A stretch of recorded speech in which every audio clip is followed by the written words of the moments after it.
ओम शांति।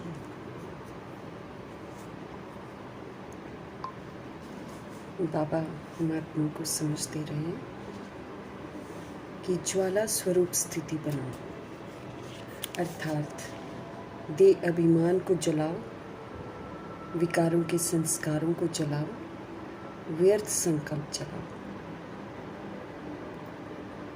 तो ये सब जल जाएं और सिर्फ एक बाबा की याद और सेवा का संकल्प रहे। बस उसको कहते हैं ज्वाला स्वरूप। फिर हम हर परिस्थिति में अचल रहेंगे और सेवा में निरंतर उमंग उत्साह बना रहेगा। याद सहज हो जाएगी, गहरी हो जाएगी, चेहरा शांत और शक्ति का दर्पण बन जाएगा।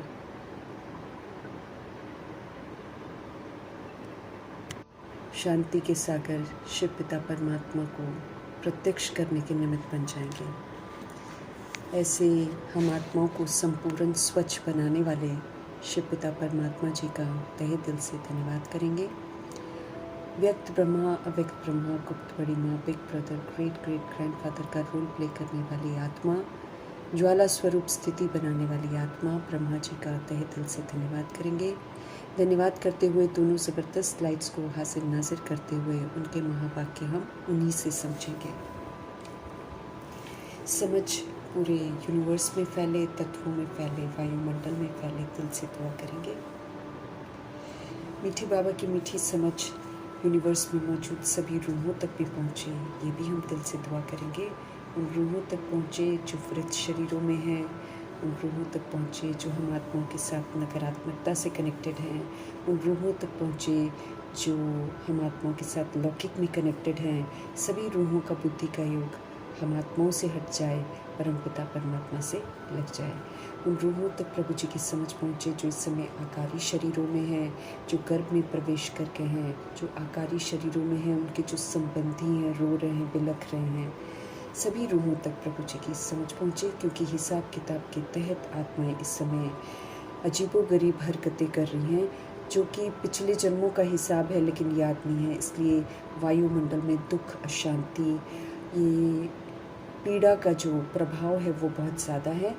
ये दिल से हम सब दुआ करेंगे कि सभी आत्माओं तक प्रभु जी की समझ पहुँचे, आत्माओं को राहत मिले, बुद्धि का युग सबका परमात्मा के साथ लग जाए।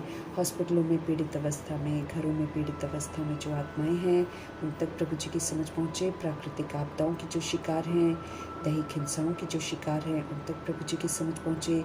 माया के प्रकोप के कारण जो अलबेली हो गई हैं, तंत्र मंत्र के कारण जो अलबेली हो गई हैं, ऐसी रूहों तक प्रभु जी की समझ पहुँचे। उन रूहों तक प्रभु जी की समझ पहुँचे जो वाम मार्ग में चली गई हैं, जो वाम मार्ग में जाने की तैयारी कर रही हैं, जो कुमार कुमारियों के शरीरों में हैं, जो छोटे शरीरों में विराजमान आत्माएं हैं। सभी रूहों तक प्रभु जी की समझ पहुँचे। अपनी संस्था बनाकर बैठे हैं, खुद भी गुमराह हैं, दूसरों को भी गुमराह कर रहे हैं, ऐसी रूहों तक प्रभु जी की समझ पहुँचे। भिन्न भिन्न सत्ताओं के प्रति, भिन्न भिन्न वर्गों के प्रति प्रभु जी की समझ पहुँचे। दैहिक धर्मों की भिन्नता में बटी हुई जितनी आत्माएं हैं, उन तक प्रभु जी की समझ पहुँचे। वैश्याओं के प्रति और गणिकाओं के प्रति और जो उनसे ऐसे धंधे करवाते हैं, उन तक प्रभु जी की समझ पहुँचे। यादव कौरव यवन बनकर जो आत्माएं इस समय पाठ बजा रही हैं, उन आत्माओं तक प्रभु जी की समझ पहुँचे। भूत प्रेत आत्मा बनकर जो भटक रही हैं, जो तंत्र मंत्र रिद्धि सिद्धियाँ कर रही हैं, सब तक प्रभु जी की समझ पहुँचे। भिन्न भिन्न नशों में जो धुत है, उन आत्माओं तक प्रभु जी की समझ पहुँचे। सबको ईश्वरीय नशा चढ़ जाए। फिर जो जेल में तरह तरह के कैदी बंद हैं, उन पर जो अत्याचार, भ्रष्टाचार हो रहे हैं, जो उनको कंट्रोल कर रहे हैं, रूल कर रहे हैं, सभी आत्माओं को आत्मा की पहचान मिले। हर आत्मा अपने स्वधर्म में वापस लौटे, अपने परमात्मा को याद करे। दिल से दुआ करेंगे।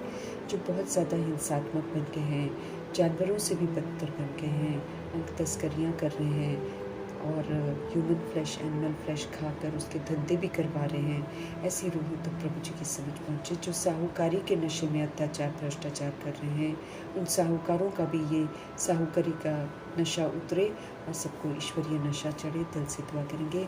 फिर फिल्म इंडस्ट्री की रूहें और इन जो सीरियल्स की रूहें हैं, ये जो भटका रही हैं, गंदे गीत जो बनाते हैं, ऐसी रूहों को भी सद्बुद्धि आए और सबके अंदर से ये दे अभिमान और उसका जो गुमान है, अश्लीलता है, उससे हर आत्मा बाहर आए, दिल से दुआ करेंगे।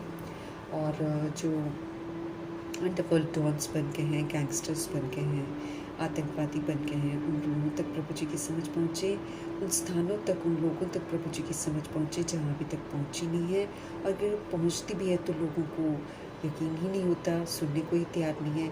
ऐसी रूहों तक प्रभु जी की समझ पहुँचे। और फिर हम सभी आत्माएं अपने लिए भी दुआ करेंगे कि जो बाबा की मुरली है उसको हम यथार्थ रीति रोज़ समझें, अपने चित्त पर बिठाएं और उसको अमल में ज़रूर लाएं। इन्हीं दुआओं के साथ हम देखेंगे आज हमारे परमपिता परमात्मा हम आत्माओं के लिए कौन से ज्ञान के खजाने लेकर आए हैं, जिससे हम संपन्न बनकर फिर से धनवान बन जाएंगे। मीठे मीठे बाबा बोले, मीठे बच्चे, बाप आए हैं तुम बच्चों को अविनाशी ज्ञान रत्नों से झोली भरने। हम आत्माएं हैं, हम आत्मा की बुद्धि रूपी झोली को भरना है ज्ञान रत्नों से, क्योंकि इस बुद्धि में बहुत वेस्ट घुस गया है।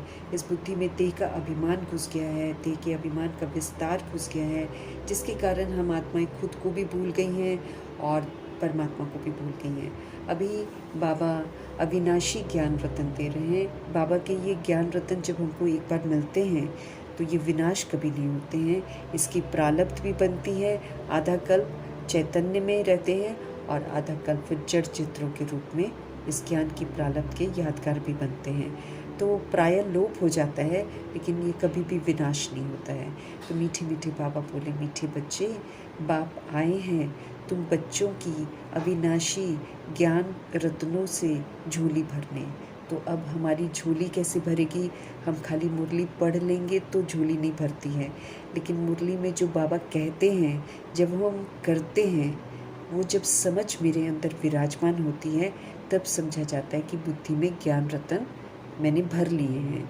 क्योंकि ज्ञान मुझे मिल ही रहा है अपने सत्य स्वरूप में स्थित होकर सच्चा पाठ बजाने के लिए। तो सच्चे पाठ को बजाने के लिए हम आत्माओं को ये समझ होनी चाहिए कि कैसे हमें ज्ञान रत्नों से खेलना है, अर्थात इनको प्रैक्टिकल में हमको यूज़ करना है और अपनी बुद्धि में इसको अच्छी तरह फीड करना है। तो ज्ञान रत्नों से बुद्धि रूपी झोली के लिए भरने के लिए आए हैं। ये एक एक जो प्रभु जी का ज्ञान रत्न है, ये लाखों रुपए का है। ये एक एक ज्ञान रत्न लाखों रुपयों का है, क्योंकि जब हम ज्ञान रत्न से यहाँ पर धनवान बनते हैं और जब हम समझ का पाठ बजाते हैं, तो जो प्रालब्ध हमको मिलती है, उसकी जो प्राप्तियाँ हमको होती हैं, वो सतयुग में तो बहुत ज़्यादा है, क्योंकि वहाँ तो गोल्डन एजेड दुनिया है। तो हीरे जवाहरों के साथ हमको रिटर्न मिलता है स्थूल फॉर्म में। इसीलिए बाबा कहते हैं यहाँ का एक एक ज्ञान रत्न अगर हम इसको धारण कर लें अपने जीवन में, तो हम श्रेष्ठ देवता बनते हैं। और फिर उसके इसीलिए इसकी कीमत जो है लाखों रुपयों की है, क्योंकि वहाँ तो रुपए होते नहीं हैं, वहाँ तो सोना और हीरे जवाहरात होते हैं। तो जैसे जैसे ज्ञान रत्न हम धारण करते हैं, वैसे वैसे हमको स्थूल प्रालब्ध भविष्य में मिलती है। प्रश्न है, गुप्त दान का इतना अधिक महत्व क्यों है? अभी भी कहते हैं ना, गुप्त दान करो, गुप्त दान की में अहमियत होती है। तो गुप्त दान का इतना अधिक महत्व क्यों है? उत्तर है, क्योंकि बाप तुम्हें अभी गुप्त ज्ञान रत्नों का दान देते हैं। अब हमको ये भी तो गुप्त ही मिल रहा है, दुनिया को थोड़ी मालूम है कि बाबा इतने सारे सुंदर सुंदर हमको ज्ञान रत्न दे रहे हैं। तो बाबा भी गुप्त करते हैं ना। तो क्योंकि बाप तुम्हें अभी गुप्त ज्ञान रत्नों का दान देते हैं, इसे दुनिया नहीं जानती है। फिर तुम बच्चे इन ज्ञान रत्नों का दान करने से विश्व की राजाई ले लेते हो। तो जब हम समझ का पाठ बजाते हैं, जैसे ब्रह्मा जी ने समझ का पाठ बजाया, तो बाबा कहते फिर तुम बच्चे इन ज्ञान रत्नों का जब दान करते हो, दान हम प्रैक्टिकल में करते हैं अपने आचरण से। तो जब हम दान करते हैं तो फिर हमको क्या मिलती है? विश्व की राजाई मिलती है। तो ये भी गुप्त है ना। यहाँ कोई लड़ाई नहीं है, यहाँ कोई बारूद आदि नहीं है, यहाँ कोई खर्चा नहीं है। गुप्त रीति से बाप ने हमको राजाई दान में दी, इसलिए गुप्त दान का बहुत महत्व है। तो जब हम इस दुनिया में भी, बाबा के घर में भी जब कुछ यज्ञ में देते हैं, तो जब हम गुप्त देते हैं तो उसकी बड़ी अहमियत होती है। ना हमें खुद को पता चले तो ना दूसरों को पता चले, ऐसा है ना। अब जब हम ऑनलाइन देते हैं तब तो हमको पता चल जाता है, लेकिन ऐसे जो हम जमा करते हैं, हर महीने जो जमा करते हैं, उसको हम बिना गिने भी जब बाबा के घर जाते हैं तो हम एनवेलप में डाल कर दे सकते हैं। तो वो जो गुप्त दान होता है उसकी बड़ी अहमियत है, उससे बहुत अच्छा फल मिलता है। अगर हम सोच कर देते हैं ना तो हमारे दिमाग में कहीं ना कहीं फीड हो जाता है और वो बार बार मेरी स्मृति में रहेगा, इतना दिया है, इतना दिया है, उसकी वैल्यू घट जाती है। तो इसलिए बाबा कहते हैं, क्योंकि गुप्त दान की इसलिए वैल्यू होती है क्योंकि बाबा भी इस समय गुप्त ज्ञान रत्नों का हमको दान देते हैं। सारी दुनिया को तो मालूम नहीं चलता है कि बाबा कैसे आकर पढ़ा रहे हैं और कैसे आकर हमको ज्ञान धन से धनवान बना रहे हैं। फिर हम सभी रूहें ज्ञान रत्नों को यूज़ करते हैं और प्रैक्टिकल में ज्ञान रत्नों से खेलते हैं। तो जब हम प्रैक्टिकल में खेलते हैं अर्थात यूज़ करते हैं तो लोगों को वो समझ का सहयोग मिलता है। तो इस विधि से हम दान करने के निमित्त बनते हैं। तो जब हम अपने प्रैक्टिकल जीवन से इस ज्ञान रत्नों का दान देते हैं तो हमको विश्व की राजाई मिलती है। जैसे ज्ञान हमको कहता है कि आप आत्मा हो, ज्ञान हमको कहता है कि आप ज्वाला स्वरूप बनो। ज्वाला स्वरूप जब हम बनते हैं तो हम अचल, अडोल, स्थिर, शांत ऐसे रहते हैं ना, तो ये हमारी स्थिति बन जाती है। तो ये जो हमारी अचल, अडोल, शांत, स्थिर स्थिति जो होती है, ये कितनी सारी आत्माओं को सहयोग देती है आगे बढ़ने में और अचल होने में, बड़ा सुकून पहुंचाती है। फिर हम सुख और शांति का स्वरूप बनते हैं, फिर हम सुख और शांति का सहयोग देते हैं, तो कितनी सारी आत्माओं को सुख और शांति का अनुभव होता है। तो ऐसे करके क्या होता है कि हम जब करते हैं ऐसा पाठ तो भगवान जी बड़े खुश होते हैं और हमको विश्व की राजाई देते हैं। तो ये भी गुप्त है, इसमें न किसी तरह की लड़ाई होती है, न किसी तरह का बारूद आदि हमको यूज़ करना होता है, न कोई हमको खर्चा करना पड़ता है। गुप्त रीति से बाप ने तुमको राजाई दान में दी, इसलिए इस गुप्त दान का बड़ा महत्व है। तो अभी हम भी क्या करते हैं, हमको गुप्त दान ही बाबा के घर में देना है, तो उसकी बड़ी वैल्यू बढ़ जाती है क्योंकि उसमें बॉडी कॉन्शियसनेस नहीं होता, उसमें गिनती नहीं होती है, तो उसको कबूल किया जाता है बाबा के घर में। डबल ओम शांति। एक शिव बाबा कहते हैं ओम शांति कि अपने स्वधर्म में टिको, आप शांत स्वरूप आत्मा हो। एक ब्रह्मा दादा कहते हैं दोनों का स्वधर्म है शांत, दोनों का स्वधर्म है शांत, दोनों ही शांति धाम में रहने वाले हैं। तुम बच्चे भी शांति धाम में रहने वाले हो। अब हमको स्मृति दिलाई जाती है कि हम भी शांत स्वरूप आत्मा है, हम भी शांति धाम के रहने वाली आत्माएं हैं। तो तुम बच्चे भी शांति धाम में रहने वाले हो, निराकार देश में रहने वाले आए हो साकारी देश में पाठ बजाने के लिए। हम निराकार देश से आए हैं और इस बॉडी, ये जो 5 तत्वों की दुनिया है साकारी देश, इसमें पाठ बजाने क्यों? क्योंकि ये ड्रामा है ना, बाबा कहते हैं ये ड्रामा है ना। बच्चों को ड्रामा के आदि मध्य अंत का ज्ञान बुद्धि में भरा हुआ है। अभी आपको ड्रामा पता चलता है कि कैसे शुरू होता है, कैसे मध्य में आता है और कैसे इसका अंत होता है। तो बच्चों को ड्रामा के आदि मध्य अंत का ज्ञान बुद्धि में एकदम भरा हुआ है।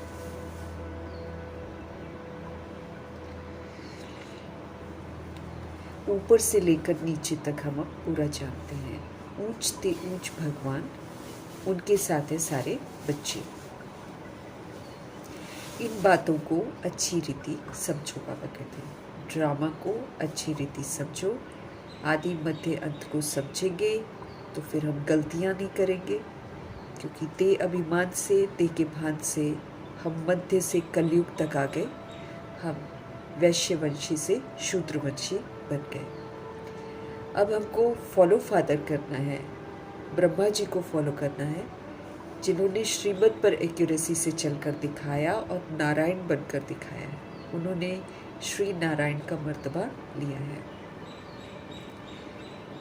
तो फॉलो फादर हमको करना है, हमको अब दुनिया को फॉलो नहीं करना है। दुनिया को फॉलो करेंगे तो हम दुर्गति में चले जाएंगे। जैसे कल भी बाबा बोल रहे थे कि आप क्या करते हो, आप मुझको भूल जाते हो, है ना।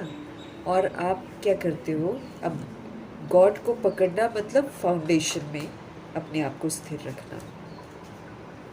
फाउंडेशन में स्थिर नहीं रखते हैं, लेकिन रंग बिरंगी डालियों को पकड़ लेते हैं। ये जो देह अभिमान की दुनिया है, ये जो यहाँ का भपका है, ये जो यहाँ का दबदबा है, ये खाली रंग बिरंगी डालियाँ हैं, ये बड़ी खोखली है। और बाबा कहते तुम मुझे भूल कर इन रंग बिरंगी डालियों को पकड़ते हो, तो तुम ज़रा ये सोचो, फाउंडेशन को तो छोड़ देते हो, तुमको ये डालियाँ गिराएंगी कि झुलाएंगी? तो ये अल्टीमेटली हमको नीचे गिरा देंगी। अब ये संगम का समय है, ये अपने भाग्य बनाने का समय है। बाकी समय तो हम खेलते ही आए हैं इस दुनिया में। इस दुनिया में हमने सारा टाइम अपना वेस्ट ही तो किया है। वेस्ट करके हम एकदम कलयुगी शूद्र बन गए। अभी ही तो टाइम है अपने आप को संवारने का, रूह को संवरना है। रूह जाएगी नई दुनिया में, रूह जाएगी परम धाम, बॉडी तो यही रह जाएगी। लेकिन बाबा क्या कहते हैं, क्या करते हैं, वही रंग बिरंगी दुनिया देखते हैं, उसकी डाली को पकड़ लेते हैं, भगवान को भूल जाते हैं। भगवान ने जो होमवर्क दिए हैं, भगवान ने जो समय दिया है कि ये आखिरी समय चल रहा है, अपना होमवर्क कर लो, क्योंकि समय समाप्ति कभी भी हो जाएगी। बाबा कहते हैं उसको भूल जाते हैं और अपनी दुनिया में मस्त होने की कोशिश करते हैं। तो ये तो मायावी दुनिया है, ये तो वैसे ही गिरा देगी। तो बाबा कहते हैं तुम्हें ये रंग बिरंगी डालियाँ जो जिसको तुम पकड़कर झूलने की कोशिश कर रहे हो, ये तुमको झुलाएगी कि गिरा देगी? इस बात में भी तो सोचो। इसलिए बाबा आपको बोल रहे हैं कि ड्रामा को अच्छी रीति समझो।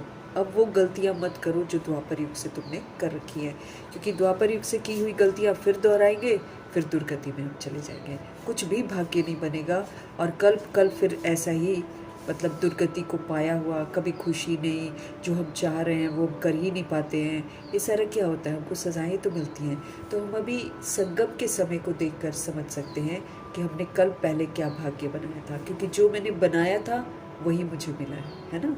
तो फिर उस समय मैंने ध्यान नहीं दिया, अभी फिर हमको ध्यान देना है हर एक बात पर ध्यान देना है, नहीं तो फिर कल के बाद फिर ऐसा ही भाग्य मिलेगा जो कि हमको अच्छा नहीं लगेगा। फिर हम जो चाहेंगे वो हम कर ही नहीं पाएंगे। तो बाबा हमको इसलिए बोल रहे हैं, ड्रामा को आप यथार्थ रीति समझो, ड्रामा में की हुई गलतियों को समझो, उनसे सबक सीखो और दोबारा गलतियां मत करो। ड्रामा के आदि मध्य अंत का ज्ञान बुद्धि में भरा हुआ है, ऊपर से लेकर नीचे तक अच्छी तरह समझना है। अब जब हम समझ जाते हैं तो फिर दोबारा गलती करते हैं, तो फिर ये तो मेरी बेसमझी है ना। तो बाबा कहते हैं अच्छी रीति इसको समझो। और ऊंचते ऊंच भगवान है, फिर ऊंचते ऊंच भगवान अपने बच्चे तैयार करते हैं और कहते हैं तुम भी ऊंचते ऊंच पाठ अब बजाओ और अपने आप को सजाओं से मुक्त करो। सजाएं हमारे सब के लिए, कर्म भोग भी हमारे सब के लिए आएगा। हम जो जो श्रीमत के विपरीत करते हैं उसका भुगतान हम ज़रूर करते हैं। इसीलिए बाबा हमको हमेशा बोलते हैं, कोई भी कर्म तुम कर रहे हो मेरे को साथ रखो, तुम पाप कर्म से बच भी जाओगे और तुमको खतरा भी नहीं होगा। लेकिन जहाँ तुम मुझे भूल कर करते हो फिर तुम पूरे पाप भी कर रहे हो।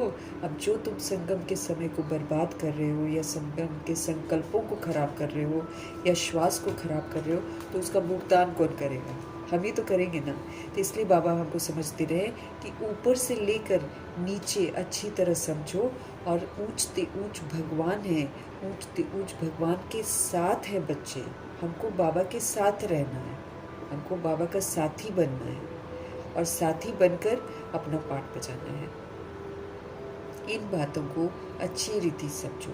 तुम्हारे सिवाय ये ज्ञान कोई में है नहीं। तुम पढ़ते हो खुदाई स्कूल में। हम किसके स्कूल में पढ़ रहे हैं? खुदा के स्कूल में पढ़ रहे हैं। हम स्टूडेंट हैं, हम इधर उधर भटक नहीं सकते हैं, क्योंकि हमको गाइड किया जा रहा है, हमको हर बात भगवान समझा रहे हैं। तो खुदा के स्टूडेंट्स हैं तो टीचर की बात सुननी है ना। कोई भी कर्म हम कर रहे हैं इधर उधर तो शिक्षक की बात ज़रूर सुननी है, अर्थात याद में रहकर हमको हर कार्य करना है। खुदाई स्कूल है ये। भगवानों पाँच। भगवान तो एक ही है, कोई 10-20 भगवान तो दुनिया में है नहीं। हालांकि बना रखे हैं लोगों ने, लेकिन भगवान आकर स्पष्ट करते हैं कि भगवान सिर्फ एक है, 10-20 भगवान नहीं है। जो भी सब धर्म वाले हैं, उनकी जो भी आत्माएं हैं, सबका एक ही बाप है। जो भी सोल्स हैं, सबका एक ही बाप है, गॉड फादर। फिर बाप सृष्टि रचते हैं तो कहा जाता है प्रजापिता ब्रह्मा। बाबा जब सृष्टि रचते हैं तो कहा जाता है प्रजापिता ब्रह्मा। शिव को प्रजापिता नहीं कहेंगे, शिव को प्रजापिता नहीं कहेंगे, क्योंकि वो यहाँ प्रजा में आते नहीं हैं। ब्रह्मा जी तो आते हैं और सबसे पहले आते, इसलिए सारी की सारी क्या बन जाती है, प्रजा बन जाती है। तो शिव को प्रजापिता नहीं कहेंगे, प्रजा तो जन्म मरण में आती है, भगवान तो जन्म मरण के चक्र में नहीं आते। फिर चाहिए प्रजापिता ब्रह्मा, गाया हुआ है ना, परमपिता परमात्मा प्रजापिता ब्रह्मा द्वारा रचना रचते हैं। परमपिता परमात्मा प्रजापिता ब्रह्मा के द्वारा रचना रचते। तो अभी बाबा ने हमको रचा है ना, अब हम ब्राह्मण हैं, अब हम ब्रह्मा कुमार ब्रह्मा कुमारी हैं। तो अब ईश्वरीय नियमों पर हमको चलना है, हमको तो कलयुग के नियमों पर नहीं चलना है।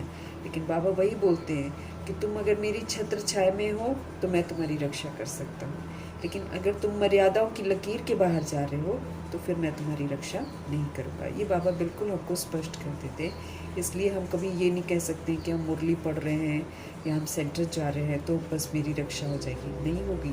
अगर हम मर्यादाओं की लकीर के, क्योंकि हमारे लिए बनी हुई है मर्यादाएं, इस लाइन को हम क्रॉस नहीं कर सकते हैं। इस लाइन को अगर हम क्रॉस करते हैं तो हम रावण की शोक वाटिका में चले जाते हैं, क्योंकि रावण हमको आगे चलकर रुलाएगा जरूर, क्योंकि इसका काम ही है रुलाना।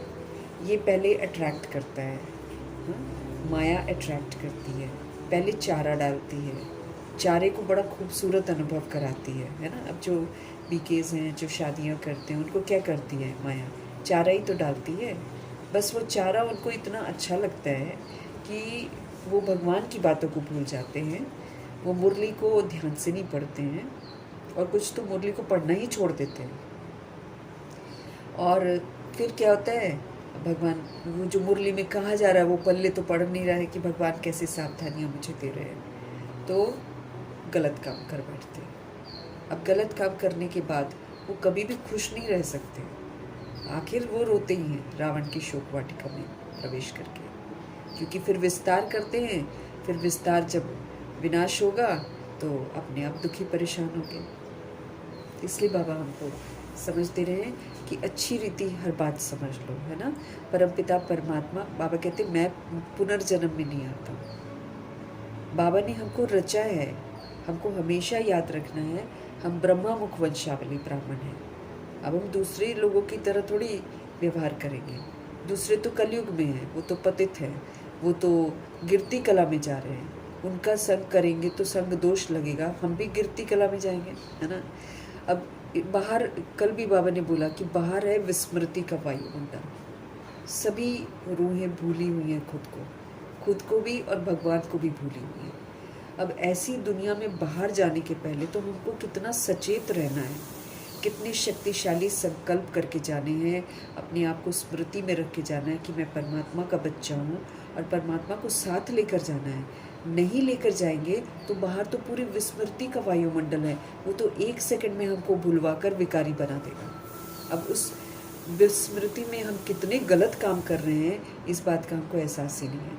अब कर तो दिया कर्म, अब कर्म का कर्म भोग भुगतना पड़ेगा ही पड़ेगा, उससे हम छूट नहीं सकते, कोई नहीं बचा सकता। बाबा क्या बोलते हैं, तुम्हारे संकल्प में बैड थॉट आएगा, ठीक, लेकिन तुम उसको कर्म में कभी मत लाना, क्योंकि अगर तुमने कर्म में लाया तो तुम्हारा कर्म भोग फिक्स हो गया। तो हमें सोच समझकर सोचना है, हमें सोच समझकर बोलना है, और हमें सोच समझकर कर्म करना है। हमें तो पूरी सृष्टि की जो विस्मृत आत्माएं हैं उनको स्मृति में लाने का सेवा करनी है। हमको तो शांति शक्ति ये सारे खजानों से संपन्न बनकर हमको सबको शांति और शक्ति का सहयोग देना है। हमको निर्विकारी बनकर सबके विकारों को भस्म करना है। हमें व्यर्थ को भस्म करके दूसरों के व्यर्थ को भस्म करना है। हम तो उसके लिए भगवान के बच्चे बने हैं, न कि हम कलयुग में खो जाए, तो बाहर तो विस्मृति की दुनिया है बाबा कहते हैं। ये तो हमको 1 सेकंड में विस्मृत कर देगी, सारा ज्ञान भुलवा देगी, भगवान की बातें भुलवा देगी, आत्मा भुलवा देगी, इसी को बहुत भबका दिखाएगी, है ना। आजकल क्या है, भबका है, खोखला है, अंदर से गंदा है सब कुछ, लेकिन बाहर दिखावे इतने हैं, उस दिखावे में मंत्रमुग्ध होकर आत्माएं आजकल भाग रही हैं सब तरफ। लेकिन बाबा हमको बार बार समझ देते हैं हम कौन हैं, हम किसके हैं। इस स्मृति में हमारा रहना बहुत ज़रूरी है, क्योंकि हम सोल्स हैं और हम परमात्मा के बच्चे हैं। और हमको करना कितना कुछ है, हमको अपने विक्रम विनाश करने हैं जो हमने 63 जन्म किए हुए हैं। देश समझकर कर्म करना मतलब विक्रम करना, वो हमने 63 जन्म किया हुआ है। उसके बाद बाबा की मुरली पढ़ते पढ़ते हम कितने विक्रम करते हैं। हम अपने को आत्मा नहीं समझते हैं, हम दूसरों को आत्मा के रूप में नहीं देखते हैं। हम वही देह की कमी कमज़ोरियों को यूज़ करते हैं, वही देह का जो भी विकार है उसको भी यूज़ करते हैं। जैसे बाबा ने बोला, अगर तुम अपनी कर्म इंद्रियों से कहीं भी अट्रैक्ट होते हो, तुम काम वासना में कदम तो रख ही देते हो। चाहे हम शरीरों की तरफ आकर्षित हों, चाहे हम किसी की आवाज़ की तरफ आकर्षित हों, चाहे कलयुगी जो भी चीज़ें हैं उनकी तरफ हम आकर्षित होते हैं, मतलब हमने काम वासना में कदम रख दिया है। तो उसका भुगतान क्या है, उसका भुगतान दुर्गति ही हो जाती है ना। तो इसलिए बाबा हमको समझ दे रहे हैं कि तुम प्रजापिता ब्रह्मा की रचना हो, तुम हो ब्राह्मण। तो बाबा क्या बोलते हैं, प्रजापिता ब्रह्मा द्वारा रचना रचते हैं भगवान, उनको बुलाया ही जाता है, पतित पावन आओ। कैसे बोलते हैं उनको, पतित, अब वो आए हुए हैं और हम उनका रिगार्ड नहीं रखें, हम पावन ना बने, तो फिर ड्रामा हमको छोड़ेगा कहाँ। ड्रामा प्रकृति ये तो उबल रहे हैं कि कब बाबा जाएंगे तो कब हम इनको सज़ा देंगे। तो इसीलिए पतित पावन एक कल्याणकारी शिव बाबा ही है जो हमारे हित में सोचते हैं, जो हमारा भला सोचते हैं। हर वक्त वो हमको गाइड कर रहे हैं, ऐसे करो वैसे करो, ताकि हमको कहीं भी विनाश का सेक न लगे, हमें किसी भी तरह का कष्ट न हो। कल भी बाबा ने बोला, एक एक पल की सज़ा जो होती है ऐसे लगेगा कि जैसे जन्म जन्मांतर से हम इसको भुगत रहे हैं, ऐसा फीलिंग हमको अंदर से आएगा। तो उनको बुलाया जाता है। तो कायदे से हम लोग जब पतित बनते हैं तो हम लोग लिटरली दुखी होते हैं ना, तो हम भगवान जी को बुलाते हैं, पतित पावन हो। तो जब दुनिया पतित बनती है और इनका अंत होता है, तभी बाप आते हैं पतित से पावन बनाने। बाबा हमको बोलते हैं, मैं कोई द्वापर में नहीं आता हूँ, हाँ, मैं कोई कलयुग की शुरुआत में भी नहीं आता हूँ, मैं तो तब आता हूँ जब इस दुनिया को ख़त्म होना है। अब फिर तुम उस समय भी नहीं सुनते हो मेरी बात, है ना। तो बाबा कहते हैं मैं आता ही तब हूँ जब इसका अंत होना होता है, उसके पहले मैं आता भी नहीं हूँ, क्योंकि मैं जानता हूँ मैं आऊँ कभी तो कोई सुनने वाला नहीं है। अभी जब इतना अंत होने वाला है, हाँ, इतनी दुर्गति होने वाली है, उसमें आत्माएं नहीं समझ रही हैं। 16,108-33 करोड़ आत्माओं की बात हो रही है, बाकी तो सुनते ही नहीं है क्योंकि उन्होंने आना ही नहीं है। लेकिन 16,108-33 करोड़ बच्चे स्टूडेंट्स जो हैं, वो स्टूडेंट्स भी बाबा की बात नहीं सुनते हैं, है ना। तो फिर बाबा कहते हैं कि ये तो मैं आता ही तब हूँ जब तुमको छोड़ना बहुत ज़रूरी है और जब सब कुछ ख़त्म होने वाला होता है। तब भी रूहें बेपरवाह रहती हैं और भगवान की नहीं सुनती हैं। पतित पावन आओ, तो फिर बाबा भी नहीं सुनता है। जब बाबा चला जाएगा तो फिर बाबा भी नहीं सुनेगा।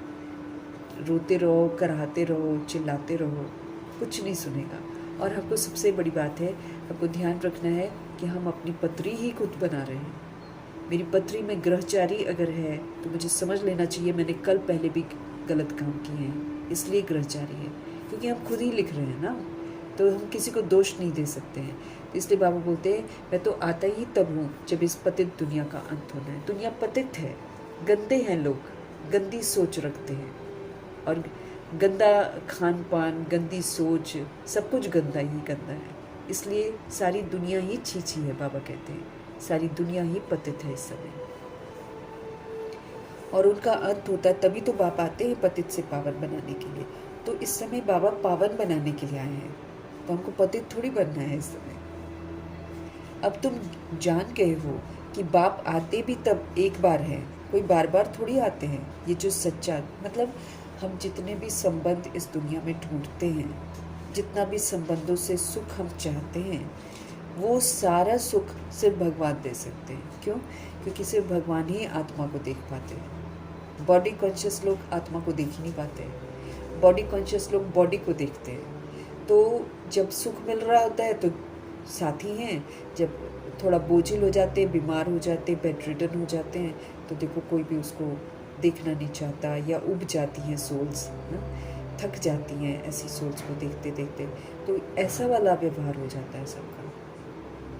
तो यहाँ पर बाबा हमको समझ दे रहे हैं कि एक ही बार तो मैं आता हूँ संगम में, तो ये समय है भगवान पर कुर्बान जाने का, ये समय है भगवान की हर बात मानने का, ये है भगवान से सारी प्रारब्ध लेने का, ये है निखरने का, ये है ज्ञान रत्नों से अपना श्रृंगार करने का, है ना। ये तो वो समय चल रहा है, उसमें फिर हम रूहें इधर उधर चले जाते तो फिर हमारा नुकसान हो जाता है। बाप आते भी एक बार हैं और कब आते नहीं है, बाबा कहते हैं मैं फिर नहीं आऊँगा।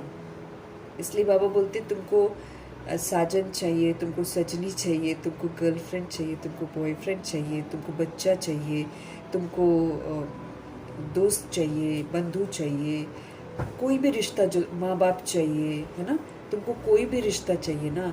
इस दुनिया में कोई भी रिश्ता तुम्हारा साथ नहीं देता है ना, बॉडी कॉन्शियस वाला।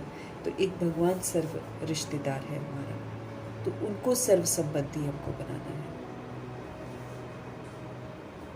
अब तुम जान के हो, बाप आते भी एक बार हैं और कब तो आते भी नहीं हैं। अभी तुमको सारी नॉलेज मिली है, तुम ड्रामा के एक्टर्स हो ना। अब मेरे को याद रखना है, मैं आत्मा एक्टर हूँ, है ना। मैंने जो एक्ट, हम जो एक्ट करते हैं वही वाला पार्ट हमको मिलता है। ऐसा नहीं है कि भगवान, अब लोगों को बड़ी गलत फहमी है, कहेंगे भगवान ने हमारी किस्मत ऐसी बनाई है। भगवान नहीं बनाते ऐसे, भगवान तो सिखाते हैं सुंदर किस्मत बनाना। भगवान तो एक्ट करके ब्रह्मा के थ्रू सिखाते हैं कि कैसे एक्ट की जाती है, कैसे फादर के रोल में आना है, कैसे मदर के रोल में आना है, कैसे ब्रदर सिस्टर के, हर चीज़ बाबा हमको सिखाते हैं। लेकिन बाबा जो एक्ट सिखाते हैं उस एक्ट के अनुसार हमको चलना है। तो अभी हम एक्टिंग की शूटिंग जो होती है ना, शूटिंग वो हम कर रहे हैं। तो शूटिंग के समय तो हमको बहुत ध्यान रखना चाहिए, बाबा कहते हैं, क्योंकि एक बार जो मैंने शूट कर दिया बस वो रिकॉर्ड हो गया। चाहे वो मेरी सोच हो, चाहे वो मेरे बोल हो, चाहे वो मेरे कर्म हो।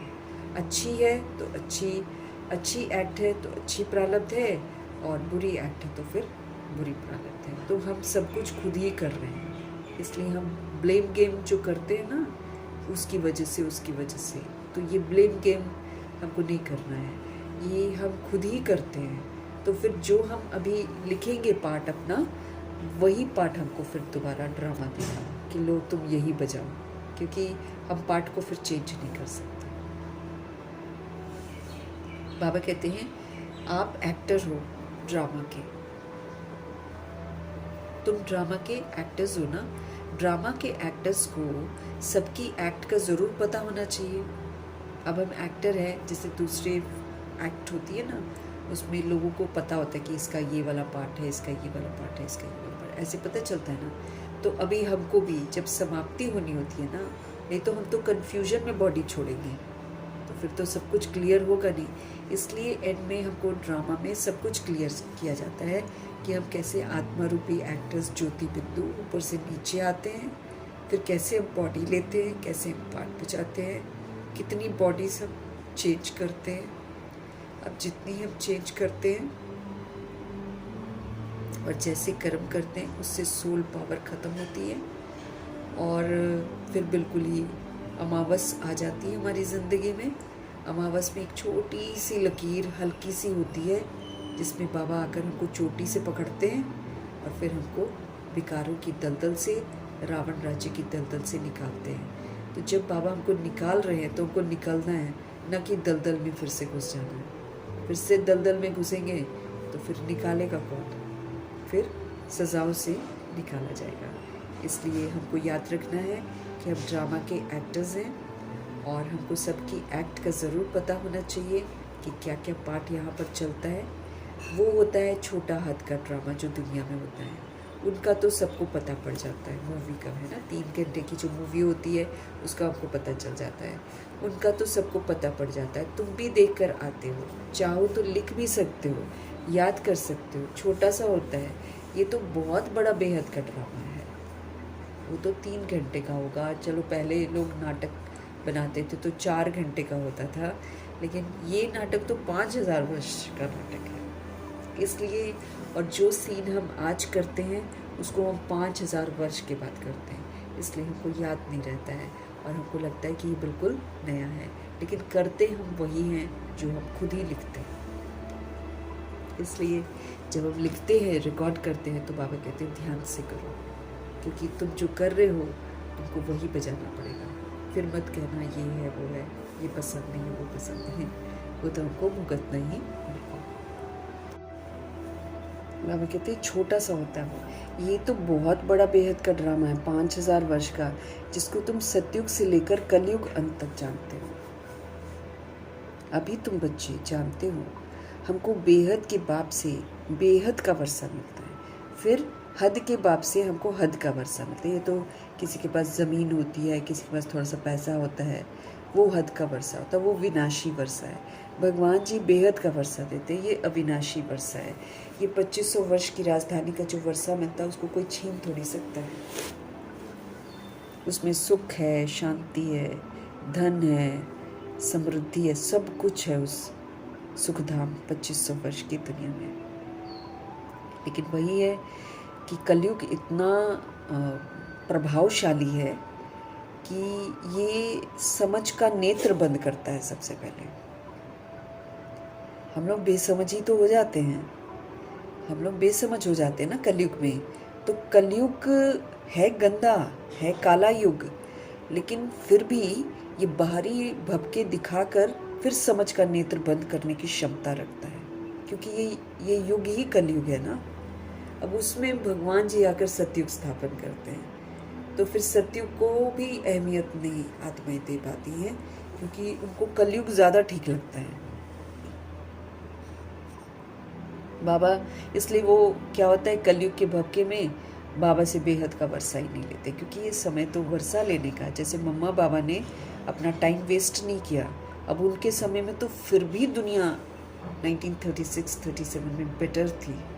अब तो बिल्कुल किचड़ा है, नाला है, गंदगी है, सब कुछ, खाना प्रदूषित, लोग विकारी, उसके शरीर का कोई वैल्यू नहीं, किसी को कोई भी मार देगा, किसी को कोई भी खा लेगा, इस टाइप का मतलब वायुमंडल बन गया है। यहाँ तो किसी की वैल्यू थोड़ी है, यहाँ पर स्वार्थ से भरी हुई आत्माएं हैं और आप किसी पर भरोसा नहीं कर सकते हैं। ये वो वाला दौर चल रहा है कलयुग का, लेकिन तो भी ये प्रभावशाली है।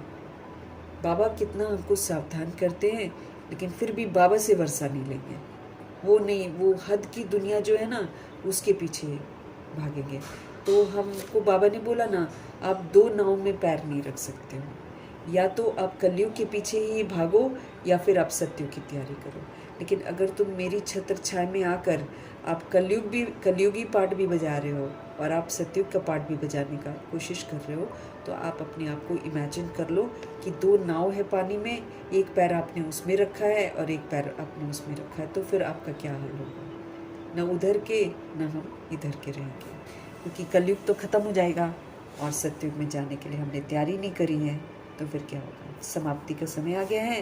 बाबा हमको बोल रहे हैं कि बॉडी का जो फादर है उससे तो हद का वर्षा मिलता है, लेकिन भगवान जी से बेहद का वर्षा मिलता है। बाबा ने हमको समझाया था कि राजाएं जो बनते हैं ना, वो अगले जन्म में दान पुण्य आदि करने से एक जन्म के लिए राजा बनते हैं। जैसे दुनिया में कोई अमीर है ना, उसने पिछले जन्म में दान किया था। अब ये सृष्टि रूपी ड्रामा ऐसा है कि आप जो करते हो आपको रिटर्न में दे देते हैं, तो इस वजह से उनके पास पैसा हो जाता है।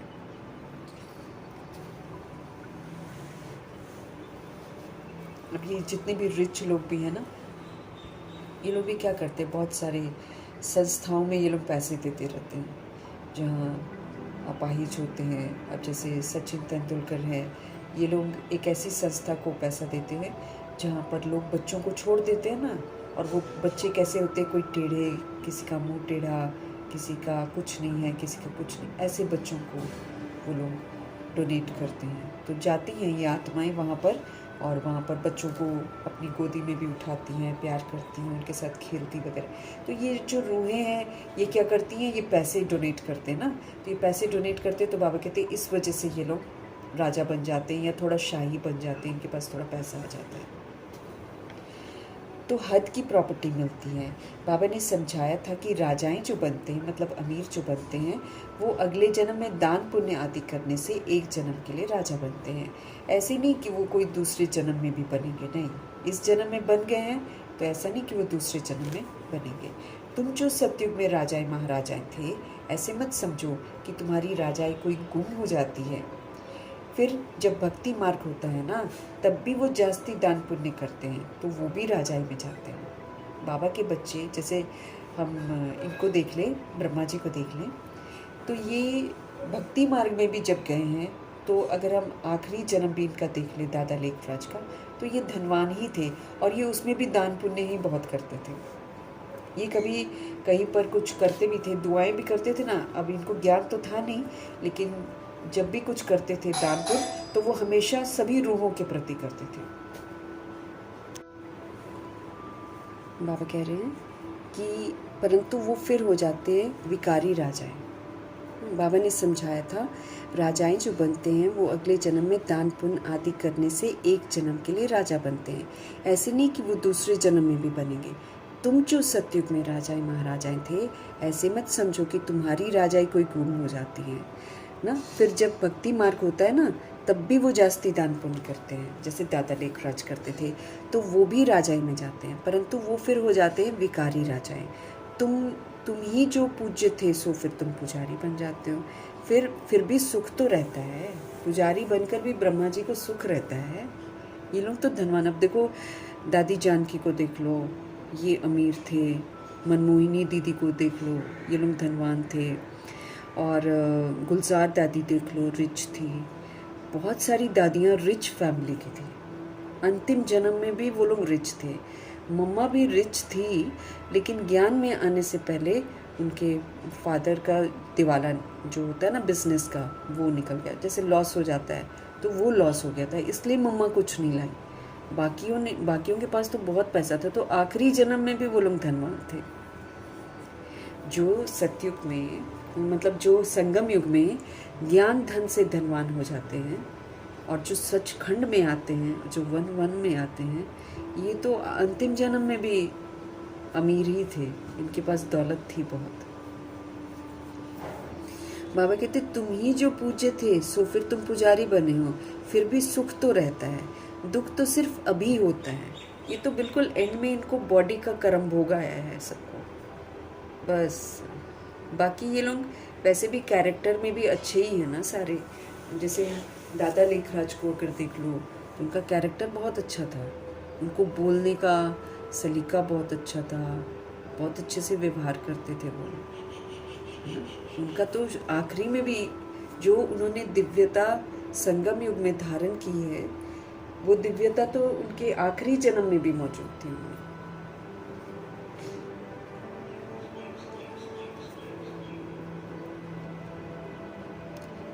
फिर भी सुख तो रहता है ना, दुख तो सिर्फ अभी होता है। बाबा कहते हैं अभी तमो प्रधान में भी तुमको सुख है, कोई लड़ाई झगड़े की बात थोड़ी है। अब जब तमो प्रधान बन जाती है सोल, फिर बाबा जब अडॉप्ट करते हैं तो, और बाबा की याद में वो सोल्स रहती हैं, तो देखो उनको कर्म भोग भी आता है, तो भी वो सुखी ही रहते हैं। वो दुखी होकर थोड़ी, रो रो कर किसी ने शरीर छोड़ा है क्या? न गुलजार दादी ने, न रतन मोहिनी दादी ने, न जनक दादी ने, किसी ने भी तड़पते हुए, आ ऊ करते हुए, न मम्मा ने, सब ने मुस्कुराते हुए शरीर छोड़ दिया। उल्टा उन्होंने अपने हिसाब किताब अच्छी तरह सेटल किए, अपनी बॉडी से चुकतुक करवाया हर एक कर्म, क्योंकि 63 जन्मों का हिसाब है। इस जन्म में तो 9 साल की आयु में गुलजार दादी आ गई, तो कहाँ दादी ने कुछ पाप कर्म किया, छोटा सा बच्चा ही तो आया ज्ञान में, और बाबा के साथ ही रही हैं वो फिर 9 वर्ष से। तो देखो कितना आया बॉडी का भोगना। कैंसर भी हुआ, पथरियाँ भी हुई, फिर वो अंत में चल भी नहीं पा रही थी, है ना, क्योंकि एक जगह बैठकर बहुत बहुत देर 18 घंटे उन्होंने बाबा का रथ बनकर सहयोग दिया। तो देखो, लेकिन तो भी जो भोगना है वो भोगी है, लेकिन हाँ वो भोगी है, लेकिन बाबा ने कष्ट नहीं होने दिया। बस ऐसे ही हमारी भोगना भी ज़रूर होगी, लेकिन याद में रहेंगे तो आराम से भोग लेंगे, याद में नहीं रहेंगे तो फिर कष्टों का सामना करेंगे।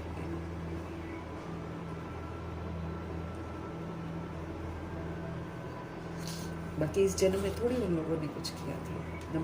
मम्मा 17 की बॉडी में थी जब बाबा के पास आई, और उसी समय से बन गई बाबा की।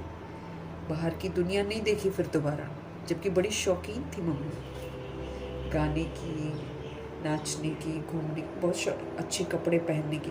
लेकिन एक बार पता चल गया कि बाबा का परिचय मिला, अपना परिचय मिला, बस उन्हीं कपड़ों के साथ ही वो समर्पित हो गए। दोबारा फिर बाहर की दुनिया को उन्होंने नहीं देखा। तो देखो लक्ष्मी बन गई, सचखंड में आएंगी, 2500 वर्ष उनको सुखी सुख रहेगा, आगे भी जन्मों में सुखी रहेगा। तो प्रारब्ध बना रहे हैं ना। तो बाबा कहते हैं तुम अभी तमो प्रधान में भी तुमको सुख है ना। बाबा ने पालना करी, उन्होंने, ब्रह्मा जी ने तो चलो अपना सब कुछ दे दिया, मम्मा जी कुछ नहीं लेकर आए, बाकी दादियाँ भी कुछ घर छोड़कर आई तो नहीं मिला, और कुछ को मिला तो उन्होंने यज्ञ में लगा दिया। ऐसे करके सब आए ना। तो जो भी, अब जनक दादी भी शुरू से आई तो शुरू में अस्थमा प्रॉब्लम, क्या क्या प्रॉब्लम, रात रात भर सोती नहीं थी, इतना उनको 1974 तक वो ऐसे ऊपर नीचे बीमारी में होती रही है। लेकिन देखो कैसे हर चीज़ सहन करवाई उन्होंने, और अपना पूरा पुरुषार्थ करके अब देखो अष्टरत्न बन गई। तो बाबा कहते हैं यहाँ कोई लड़ाई झगड़ा थोड़ी है। तो बाबा खिलाते हैं, बाबा पिलाते हैं, बाबा रखते हैं, बाबा लेकर जाते हैं, बाबा सेवा कराते हैं। तो देखो सब कुछ कितना नाम रोशन हो गया है ना। अभी तमो प्रधान में भी तुमको सुख है, कोई लड़ाई झगड़े की बात नहीं है। ये तो बाद में होता है जब लाखों की अंदाज में हो जाते हैं, है ना, तब लड़ाई आती शुरू हो जाती है इस दुनिया में। तुम बच्चों को तो बाबा कहते हैं सतयुग त्रेता द्वापर में भी सुख है। जब तमो प्रधान शुरू होता है तब थोड़ा दुख होता है, अब तो है ही तमो प्रधान बाबा कहते हैं, इसलिए ये दुख धाम है। बाप समझाते हैं ये है ही तमो प्रधान दुनिया। तुम जानते हो ये बेहद का ड्रामा है, इनसे कोई भी छूट नहीं सकता, क्योंकि हम मरते नहीं हैं ना, हम आत्माएं मरती नहीं हैं। इसलिए जो हम रिकॉर्ड करती हैं वो रिकॉर्डिंग हमारी फिक्स हो जाती है, और फिक्स रिकॉर्डिंग से हम बाहर नहीं आ सकते।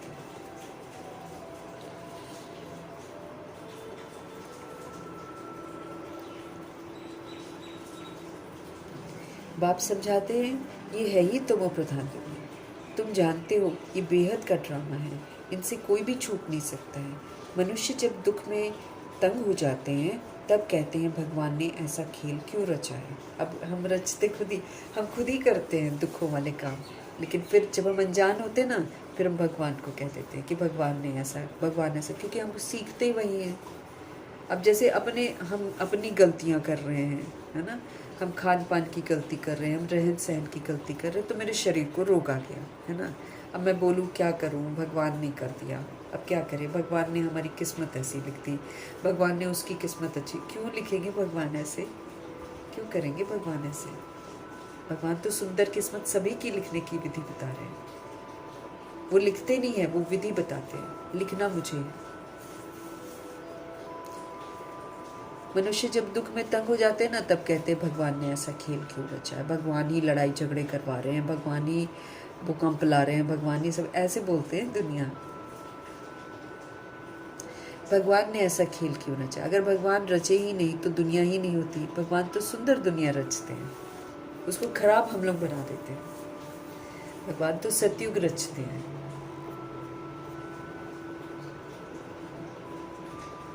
कुछ नहीं होता, अगर भगवान ने रचा ना होता तो ये दुनिया ही ना होती। भगवान ने सुंदर रचना रची थी, हेवन पैराडाइज बनाया था। रचता और रचना तो है ना, उनकी डिटेल भी है, सतयुग से कलयुग अंत तक, बाकी थोड़े रोज है। तुम भी प्रैक्टिकल में देखेंगे सब कुछ, पहले से ही तो नहीं बताएंगे ना, पहले से ही तो नहीं दिखाएंगे। 5000 वर्ष का बाकी थोड़ा सा चक्र रह गया है, वो अभी थोड़ी दिखा देंगे। जब होगा तब उनको भी साक्षी होकर देखेंगे। जो होना होता है वो कल पहले मुआफिक होगा, ये तो देखते ही तैयारियां हो रही हैं, विनाश जरूर होगा, सबकी तैयारी हो रही है। वो ड्रामा में पहले से ही नूंद है, उन्होंने कल पहले भी किया था, अभी भी वो करेंगे, क्योंकि यही विधि है, क्योंकि भगवान विनाश नहीं करते। भगवान हमको अपवित्रता या व्यर्थ संकल्प या जो भी हमारे विकर्म है उसको विनाश करने की विधि बताते हैं। बाकी ये स्थूल विनाश भगवान जी नहीं कराते हैं, वो तो बाबा तो नहीं। ये तो जो शक्तियाँ हैं यादव, कौरव और यवन, ये निमित्त बनते हैं विनाश के लिए। तो विनाश तो बाबा कहते हैं जरूर होगा। अब तुम बच्चों को बाप समझाते हैं, तुम्हारी आत्मा जो तमो प्रधान बनी है ना, उनको भी यहाँ सतो प्रधान बनना है। ये तुम अभी समझते हो, पहले हम नहीं समझते थे। अब हम समझते हैं कि हम भी तमो प्रधान बन गए हैं। अब हम जो तमो प्रधान बन गए हैं, हमको यहाँ ही सतो प्रधान बनना है।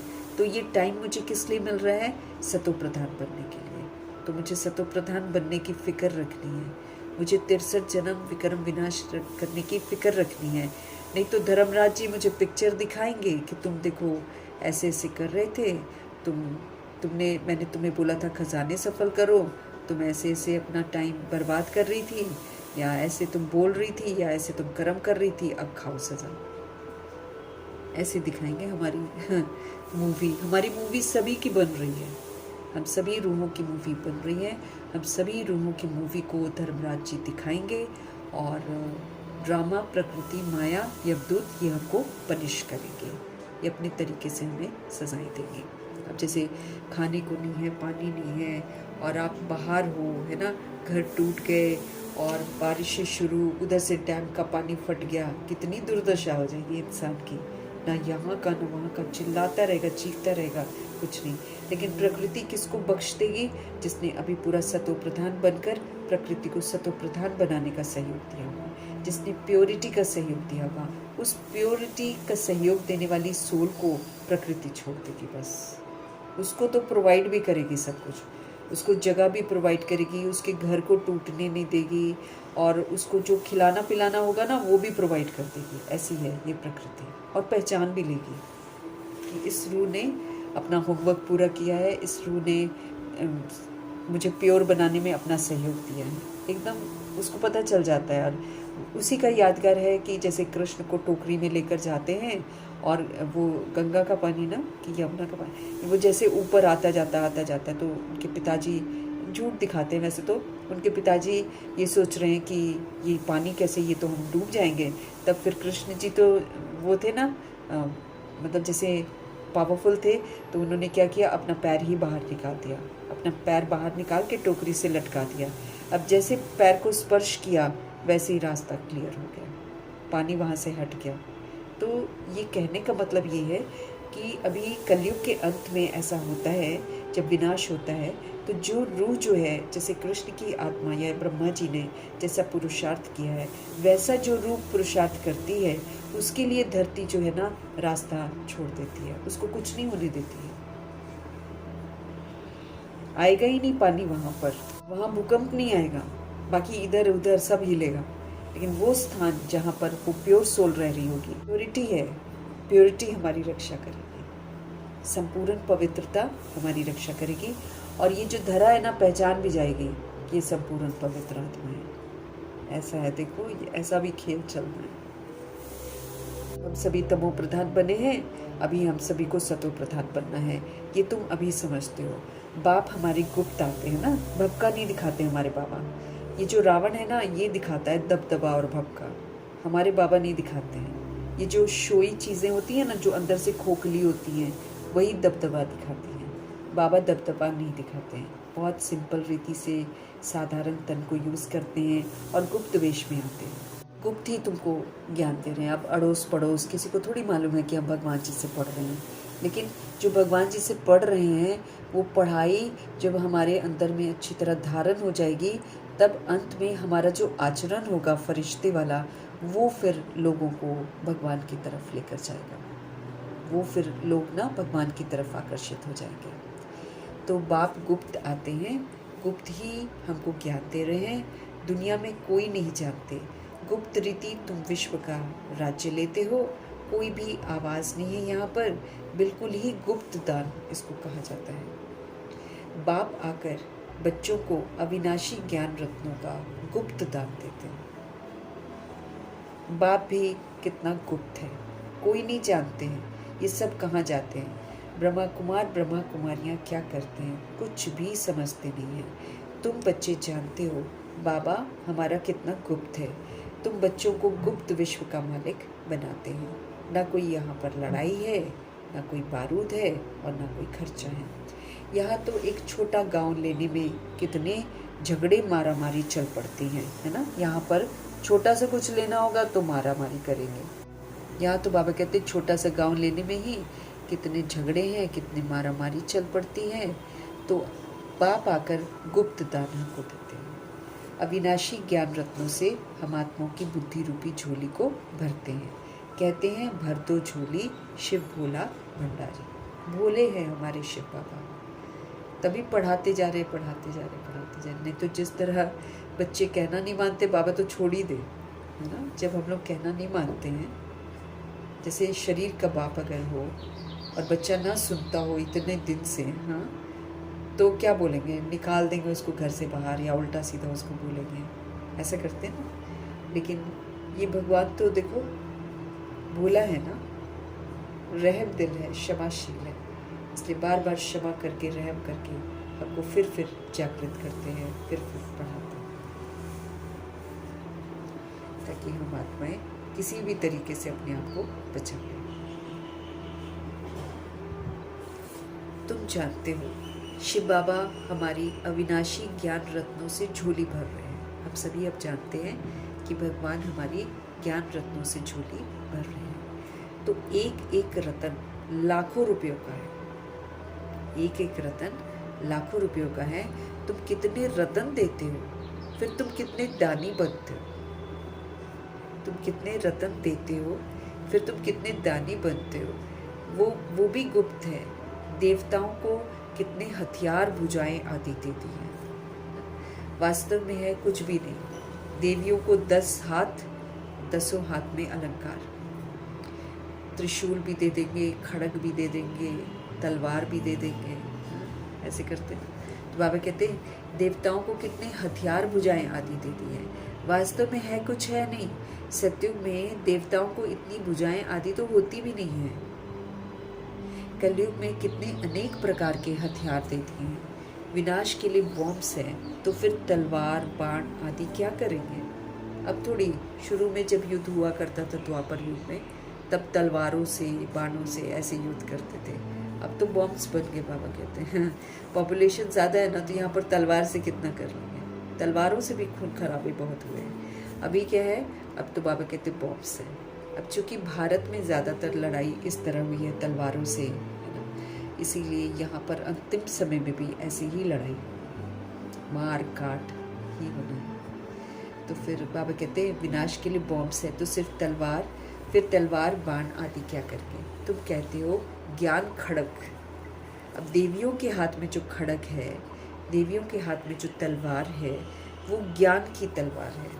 अब ज्ञान को दिखाए कैसे, इसलिए जब यादगार बनते हैं तो उनमें स्थूल दिखा देते हैं। ऐसा नहीं है कि देवी कोई खड़ग से किसी को मारती है या किसी असुर को मारती है, नहीं। देवी वो बनती है जो अपने अंदर के असुर को ख़त्म करके बाहर के असुरों को भी अपनी दृष्टि से ख़त्म कर देती है। मतलब क्या ख़त्म करती हैं, उसके अंदर की आसुरी शक्ति को ख़त्म करती है। वो जो इतने बड़े बड़े राक्षस दिखाते हैं, वो एक्चुअली आसुरीपन है। वो व्यक्ति को नहीं मारती हैं, लेकिन व्यक्ति के अंदर जो आसुरीपन है उसको ख़त्म करती है, अपने अंदर का भी और दूसरे का भी। लेकिन अब उसको कैसे दिखाएं, है ना, क्योंकि ये तो सूक्ष्म है। सूक्ष्म हम अपने बुराइयों को भस्म करते हैं। तो इसलिए यादगार में ड्रामा में क्या होता है, स्थूल मूर्ति बना देते हैं, उसके नीचे फिर देवी के पैरों के नीचे असुर दिखा देते हैं, फिर उनके हाथ में त्रिशूल दिखा देते हैं। तो कैसे पहाड़ों से उतर कर आती है दुर्गा, और फिर नीचे से असुर भागा भागा आता है, फिर उसके ऊपर पैर रखती है और उसको मार देती है, ऐसा दिखाते हैं। लेकिन दिखाई दुर्गा कितनी भोली भाली, कितनी प्यारी सी दिखाते हैं। तो ऐसी माँ वाला स्वरूप है, तो वो किसी की हत्या थोड़ी करेगी। लेकिन वही है कि ये ज्ञान का खड़ग है, अर्थात जो रूह ज्ञान को धारण करती है और उसको अस्त्र और शस्त्र की तरह यूज़ करके सारी परीक्षाओं को अहिंसक विधि से पार करती है, उसको दिखाने के लिए वो क्या करे, सूक्ष्म को दिखाने की जगह वो लोग फिर स्थूल रूप दे देते हैं। देवी के हाथ में खड़ग भी दिखा देंगे, तलवार भी दिखा देंगे, त्रिशूल भी दिखा देते हैं, शील्ड भी दिखा देते हैं, स्वदर्शन चक्र भी दिखा देते हैं। एक जगह में मतलब एक ही का सिमरन करती है ना, इसलिए 8 की माला भी दिखाते हैं हाथ में। एक में ब्लेसिंग्स दे रही है वो भी दिखाते हैं। तो मतलब एक देवी बनने वाली जो आत्मा है, जो जितना बाबा की शिक्षाओं को धारण करके सहयोग देती है, वो सहयोग जो है वो 10 हाथ के रूप में दिखाते हैं। क्योंकि भुजाएं क्या करती हैं, भुजाएं मदद करती हैं ना। तो किस किस विधि से उन रूहों ने बाबा की मदद करी है, उतनी बाहें दिखा देते हैं। दुर्गा की सबसे ज़्यादा दिखाते हैं ना, 10 भुजाएं। लेकिन कोई कह रहा है कि उससे भी ज़्यादा विष्णु की भी दिखाते हैं। लेकिन 10 भुजाएं जो हैं वो मतलब 10 अलंकार जो उनके हाथ में है ना, उन अलंकारों को यूज़ करके वो परमपिता परमात्मा का सहयोग देती है। उसको स्थूल में नहीं दिखाएंगे तो पता कैसे चलेगा। इसलिए बाबा कहते हैं यादगार ऐसे बनते हैं। बाकी वो लोग हिंसा कभी नहीं करते हैं। हिंसा करने वाला तो देवी देवता बन ही नहीं सकता है। लेकिन लोग जब ऐसे देखते हैं ना अलंकार वगैरह, तो फिर वो लोग सोचते हैं कि देवी देवताओं ने भी ऐसा किया है, तो हम भी मार काट करेंगे तो कोई बुराई नहीं। फिर तलवार बाण आदि क्या करेंगे? तुम कहते हो ज्ञान खड़ग, तुम कहते हो ज्ञान तलवार, तो उन्होंने हथियार समझ लिए है कुछ भी नहीं। तुमको तो गुप्त दान मिलता है, मतलब गुप्त समझ हमको मिलती है, तो फिर सबको गुप्त दान देते हो। तुम जानते हो बाबा हमको श्रीमत दे रहे हैं। श्रीमत है ही किसकी? भगवान की श्रीमत है। तुम जानते हो हम आते हैं किस लिए आए हैं भगवान के पास? नर से नारायण बनने के लिए आए हैं। उनको सर्वगुण संपन्न, उनको 16 कला संपूर्ण, दैवी गुणधारी कहा जाता है। तो तुम जानते हो हम आते हैं नर से नारायण बनने के लिए। उनको सर्वगुण संपन्न, 16 कला संपूर्ण, दैवी गुणधारी कहा जाता है। दैवी गुण सिर्फ उन देवी देवताओं में होते हैं। दैवी गुण जो हैं वो सिर्फ उन देवी देवताओं में होते हैं। फिर कलाएं जो है ना वो कम होती रहती हैं। जैसे संपूर्ण चंद्रमा की रोशनी अच्छी होती है, फिर कम होती जाती है ना। फुल मून जो होता है कितना ब्राइट होता है, रोशनी हो जाती है चारों तरफ, फिर धीरे धीरे धीरे धीरे कम होती जाती है। ऐसे ही जो सोल है, जैसे ब्रह्मा जी हैं, फुल मून बने, लेकिन फिर पुनर्जन्म में आते आते आत्मा की जो रोशनी है वो कम होती जाती है। कम होते होते बाकी एकदम पतली लीक बच जाती है। सारा गुम नहीं होता है, लकीर ज़रूर होती है, जिसको अमावस कहते हैं। अब अमावस की रात को अगर हम जाकर देखेंगे छत पर, तो हम देखेंगे कि एक पतली सी, बाबा कहते लकीर होती है। तो ऐसी ही ब्रह्मा जी की जिंदगी की अवस्था हो जाती विस्मृति की, तब बाबा आकर उनको समझ देते हैं। तो लकीर ज़रूर होती है, जिसको अमावस कहते हैं। अब तुम्हारी है बेहद की बात, तुम 16 कला संपूर्ण बनते हो, मतलब कंप्लीट बनते हो, फ्लॉलेस बनते हो। दिखाते हैं कृष्ण के मुख में माताएं चंद्रमा देखती हैं। ऐसा दिखाते हैं कि कृष्ण के मुख में, जब मुख है ना, उसमें माताएं चंद्रमा देखती हैं। और कोई कोई तो फिर ये बोलते ना कि जब मुख खोलने को कहा तो पूरा विश्व अंदर दिखाई दे रहा था। मतलब वो सोल है जो पूरा 5000 वर्ष का चक्र लगाती है।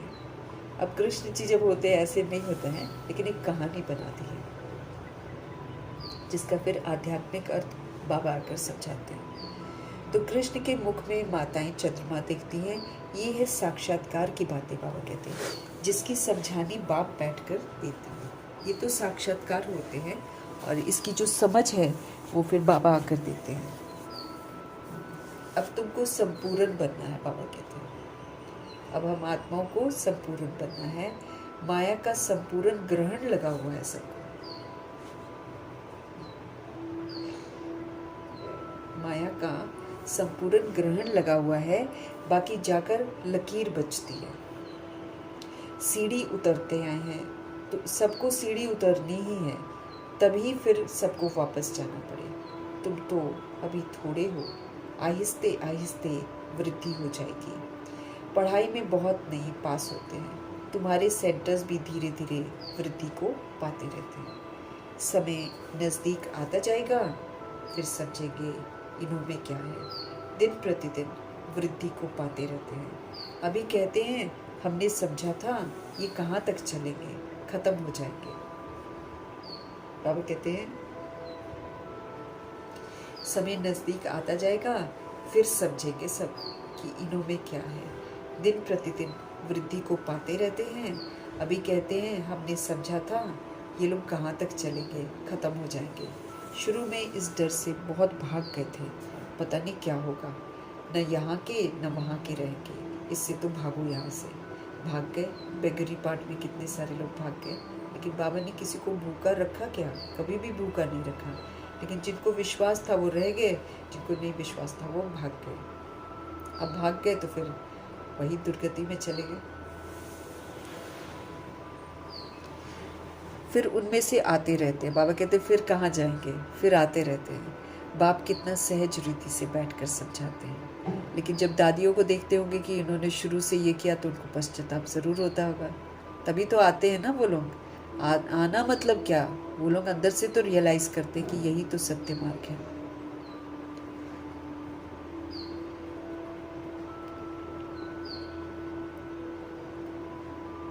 बाप कितना सहज रीति से हमको सारी बातें बैठकर समझाते हैं। इन अबलाओं अहिल्याओं को कोई तकलीफ नहीं देते हैं।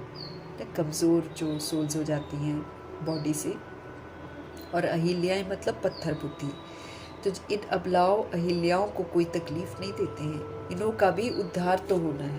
कहते हैं बाबा हम तो कुछ पढ़ी लिखी नहीं है, क्योंकि शुरू में बहुत सारी सोल्स ऐसी आती थी जो वृद्ध शरीरों में थी और पढ़ी लिखी नहीं थी। और उस ज़माने में तो कोई पढ़ाई लिखाई उतना थोड़ी करता था। उस समय ये समझते थे कि फीमेल्स को अंदर रहना है, घर संभालना है, और मेल्स बाहर कमाएंगे। तो कहते बाबा हम तो कुछ पढ़ी लिखी नहीं है। बाप कहते हैं कुछ नहीं पढ़ी हो तो और भी अच्छा है, क्योंकि जो पढ़ा हुआ होता है वो भुलाना पड़ता है। तो शास्त्र आदि जो भी पढ़े हुए हैं ना, वो सब भूल जाओ, क्योंकि शास्त्र की बातें इस तरह बुद्धि में घुस जाती हैं कि भगवान की बातें झूठ लगती हैं, क्योंकि आधा समय वही सुना है। क्योंकि भगवान की बातें जब आती हैं तो धारणा करनी होती है, और शास्त्रों की बातें जब होती हैं तो बस खाली सुनो और सच सच करते रहो, बाकी कुछ करने की ज़रूरत नहीं। यहाँ है कि सत्य कुछ सुनो और फिर सच्चे बनो। यहाँ ये नहीं है कि कथा सुना रहे हैं, बस कथा सुन लो और चले जाओ। कथा जो सुनाई जा रही है सत्यनारायण की, वो इसलिए है ताकि हम नारायण के घराने में जाएं। तीसरी की कथा इसलिए है ताकि हमारा तीसरा नेत्र हमेशा खुला रहे। और अमरलोक की कथा मतलब अमरनाथ की कथा इसलिए सुन रहे हैं ताकि हम अमरलोक में जाने का वर्षा प्राप्त करें, हम काल पर जीत प्राप्त करें, हम स्व इच्छा से अपने शरीर को छोड़ने लायक बने। यहाँ तो सब कुछ करना है, और उधर है शास्त्र पढ़ते जाओ, बस खाली सुनो, अच्छा अच्छा बोलो, कहानियाँ सुनो, और घर वापस जाकर फिर वही अपनी जिंदगी पुरानी वाली जीते रहो। बाबा कहते शास्त्र आदि जो भी पढ़े हो ना, वो तो सब भूल जाओ। मैं कुछ जास्ती पढ़ाता नहीं हूँ, मैं तो सिर्फ कहता हूँ मुझे तुम याद करो तो बादशाही तुम्हारी है। मैं तो तुम्हें सिर्फ इतना कहता हूँ कि तुम मुझे याद करो तो बादशाही तुम्हारी है। बस तुम्हारा बेड़ा पार हो जाएगा, क्योंकि याद करेंगे तो हम धारणा भी करेंगे, याद करेंगे तो हमको ज्ञान भी समझ में आ जाएगा, याद करेंगे तो योग की जो अवस्था होती, शंकर की अवस्था, वो भी बन जाएगी। याद में रहेंगे तो सेवा तो अपने आप होती जाएगी। तो इसलिए बाबा हमको ज़्यादातर ध्यान यही खिंचवाते हैं कि याद में रहो, याद में रहो, बस तुम्हारा बेड़ा पार हो जाएगा। बच्चा पैदा हुआ और कहेंगे बाबा, बस वर्षे का हकदार बन जाते हो। यहाँ भी तुम हकदार बन जाते हो। बाप दादा को याद किया, राजधानी तुम्हारी। इसलिए गाया हुआ है सेकंड में जीवन मुक्ति, इसलिए गाया हुआ है सेकंड में जीवन मुक्ति। साहूकार लोगों का है पिछाड़ी का पाठ, पहले गरीबों की बारी है। गरीब कौन? जैसे ब्रह्मा जी पूरा बेगर बन गए, तन मन धन सब कुछ बाबा को देकर, वैसे जो समर्पित होता है वो सबसे ज्यादा धनवान बनता है। तुम्हारे पास आप पे ही आएंगे। दलितों का भी उद्धार होना है, भीलनी का भी गायन है। कहते हैं राम ने भीलनी के बेर खाए, वास्तव में राम भी नहीं है, शिव बाबा भी नहीं है। हाँ, हो सकता है इस ब्रह्मा को खाना पड़े इस ब्रह्मा को खाना पड़े। भीलनी आदि आएगी, सब जो टोली आदि ले आए तो इनकार कैसे कर सकते हैं। भीलनी गणिकाएं ले आएंगी तो तुम भी खाएंगे। शिव बाबा कहते हैं मैं तो नहीं खाऊंगा। बाबा तो किसी से हिसाब नहीं लेते, लेकिन ब्रह्मा जी का जिसके साथ हिसाब किताब होगा वहाँ पर बाबा को लेना पड़ा होगा। शिव बाबा कहते हैं यूँ तो बाबा लेते नहीं थे, लेकिन फिर भी अब कौन खाना बना कर दे रहा है, कौन क्या कर रहा है, कौन सा पार्ट कैसा है नहीं मालूम ना, तो इसीलिए ब्रह्मा जी को लेना पड़ता है, लेकिन शिव बाबा कभी नहीं लेते हैं किसी से भी कुछ भी। हम भोग लगाते हैं तो अपनी रक्षा के लिए भोग लगाते हैं, ताकि ये रहे कि भगवान का दिया हुआ हम खा रहे हैं। दूसरा, इस कलयुग के खाने में एकदम विकार घुसे हुए हैं। जो बना रहे हैं वो भी विकारी है, और जो ला रहा है वहाँ पे वो भी विकारी है ना। तो सारा कुछ तो विकारों से भरा पड़ा है, इसलिए एकदम दूषित है। लालच, बाहर जो बेचते हैं लोग, खाने पीने की चीज़ें जो बेच रहे हैं, उनके मन में बस यही होता है पैसा पैसा पैसा पैसा, ये बिक जाए पैसा, वो पैसा, क्या क्या चीज़ें मिलाते रहते हैं। देंगे मैंगो जूस है ना जो भी देते हैं, और नीचे से उनकी जो गाड़ियाँ होती हैं ना, उन्हीं में नीचे इन्होंने बॉटल्स में बहुत कुछ रखा होता है। उसी में से मैंने तो देखा है मिलाते हुए, नीचे से निकालेंगे 2 चम्मच, थोड़ी थोड़ी देर बाद मिला देते हैं, ताकि उसमें शायद वो मैंगो का जो है ना टेस्ट हो वो हो, बाकी सारा कुछ और मिलाते हो है ना। दूध भी नकली, सब कुछ नकली, तो बाहर तो अनसेफ है सारा कुछ। और फिर सबसे बड़ी बात है, लोभ आ गया है लोगों में, लालच के लिए वो करते हैं सब कुछ। और फिर हाइजीनिक भी नहीं होते हैं, सबसे बड़ी बात है, साफ़ सफाई भी नहीं होती है। हाइजीनिक भी होना बहुत ज़रूरी है ना। वो कैसे कैसे बनाते हैं वो थोड़ी देखेंगे। किसी को ठंड लग रही है तो वो लोग हाथ भी नहीं धोते हैं, किसी को कुछ है, वो तो ये समझते ना हम पब्लिक के लिए बना रहे हैं, वैसा वाला उनका एटीट्यूड होता है। इसीलिए बाबा हमको मना करते हैं कि खुद बनाओ, खुद खाओ, और याद में बनाओ। खुद भी बनाओ तो ये नहीं कि बातें करते करते बना रहे हैं, टीवी देखते देखते बना रहे हैं, शोर करते करते बना, या गीत सुन सुन के बना, वो तो बेकार हो जाएगा। अगर भगवान के गीत सुन रहे वो अलग बात है, लेकिन कई लोग तो टीवी देख रहे होते हैं, मूवीज़ देख रहे होते हैं और खाना बना रहे होते हैं। ऐसे ही होता है, मोबाइल देख रहे हैं और इधर कड़छी चल रही होती है। बाहर अगर आप चले जाओ, कहीं पर जलेबी बना रहे होते हैं, कहीं पर कुछ बना रहे होते हैं ना, आप देखो हाथ में मोबाइल है, मूंगफली भून रहे हैं, हाथ में मोबाइल है, देख रहे हैं, तो क्या डाल रहे हैं उसमें। वो चीज़ें हम लाएंगे तो कहाँ से हमको कहाँ से वो अच्छी बैठेगी। एक तो वैसे ही कंटैमिनेटेड चीज़ें हैं, और उसके बीच में अगर हमारी याद नहीं है भगवान की, तो फिर वो तो वैसे ही दूषित है। फिर जैसा खाएंगे वैसा ही प्रभाव हमारे मन पर पड़ेगा, हम भी फिर विचलित हो जाएंगे। हम भी फिर विकारियों के हाथों का खाएंगे तो हम भी विकारी बनेंगे, क्योंकि उसकी जो सोच है वो उसमें डल जाएगी। कितना कैच करता है ये पानी और ये खाना, ये हमारे वाइब्स को कैच करता है। इसलिए जैसे हम खाते फिर वैसे ही बन जाएंगे। तो बाबा हमको बोलते हैं कि तो जिसका हिसाब किताब होगा ना, भीलनी बने, अब वो होगी भीलनी, लेकिन इस समय वो किस रूप में आई है ये तो नहीं मालूम ना। बाबा कहते इनको भले खाना पड़ा होगा, सब जो टोली आदि ले आए हैं तो इनकार कैसे कर सकते। भीलनी कणिकाएँ ले आएंगी तो तुम भी खाएंगे। शिव बाबा कहते हैं मैं तो नहीं खाऊंगा, मैं तो अभोक्ता हूँ। तुम्हारे पास आएंगे सभी, गवर्नमेंट भी मदद करेगी कि इनको उठाओ, तुमको भी ऑटोमेटिकली प्रेरणा होगी। बाबा गरीब निवास है तो हम भी गरीबों को समझाएं। सरकार भी आती है तो भले वो ब्रह्मा कुमारी क्या कर रही है उसको देखकर महिमा भी करती है और कहीं ना कहीं सपोर्ट भी कर देती है। तुमको भी ऑटोमेटिकली प्रेरणा होगी। बाबा गरीब निवास है तो हम भी गरीबों को समझाएं। भीलनियों से भी निकलेंगे जो लोग, भीलनियाँ है ना अनटचेबल्स जो होती हैं, उनमें से भी निकलेंगे। गणिकाएँ भी आएंगी, गणिकाएँ भी आएंगी। जो प्रोस्टिट्यूट्स होती है ना, जो भी दे के धंधे करती हैं, उनमें से भी आएंगे। वैश्या जिसको बोलते हैं। इतना बड़ा झाड़ है, इसमें एक भी देवी देवता धर्म का नहीं है रहा, और सब धर्मों में कन्वर्ट हो गए हैं। इधर उधर कैसे वैसे के धर्मों में कन्वर्ट हो गए हैं। लेकिन आएंगे सब। ये बहुत बड़ा झाड़ है, बाबा कहते इतना बड़ा झाड़ है, इनमें एक भी देवी देवता धर्म का नहीं रहा और सब धर्मों में सब कन्वर्ट हो गए हैं। अब बाप कहते हैं जो भक्ति करने वाले हैं उनको समझाओ, क्योंकि वो देवी देवताओं की भक्ति करते हैं तो वो देवी देवताओं की बातें सुनेंगे। तुम देख रहे हो सैपलिंग कैसे लगता है, ब्राह्मण कैसे बनते हैं, जो सूर्यवंशी चंद्रवंशी देवता बनते होंगे वही आते जाएंगे। एक बार भी सुना तो स्वर्ग में जरूर आएंगे। 2500 वर्ष की राजधानी है। बाबा ने काशी कलवट का भी मिसाल सुनाया था। शिव पर जाकर बलि चढ़ते थे, उनको भी कुछ तो मिलना चाहिए ना। तुम भी बलि चढ़ते हो, अब वो तो अपनी जान दे देते हैं, है ना, तो उनको भी थोड़ी बहुत ही प्राप्ति हो जाती है।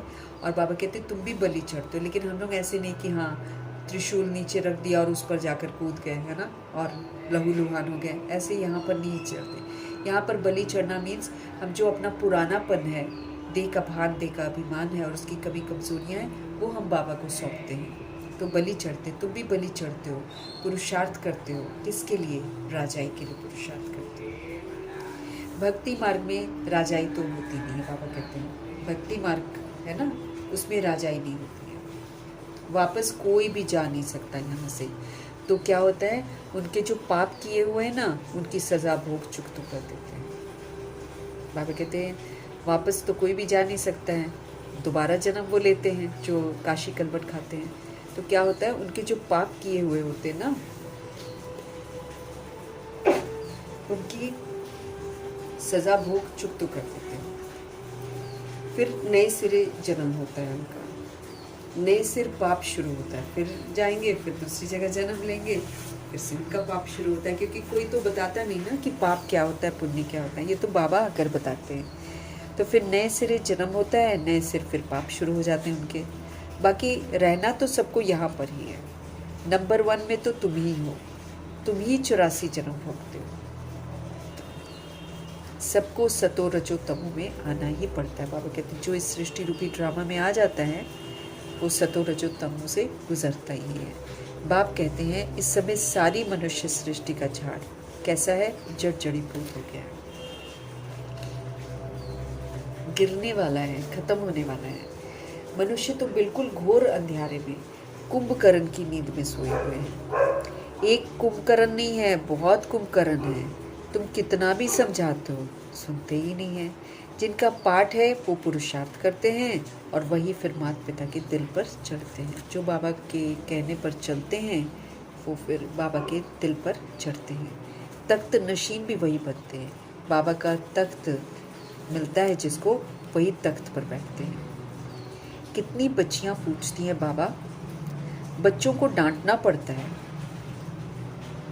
बाप कहते हैं इसका इतना कुछ नहीं है, तुम पुकारती हो हम पतितों को पावन बनाओ।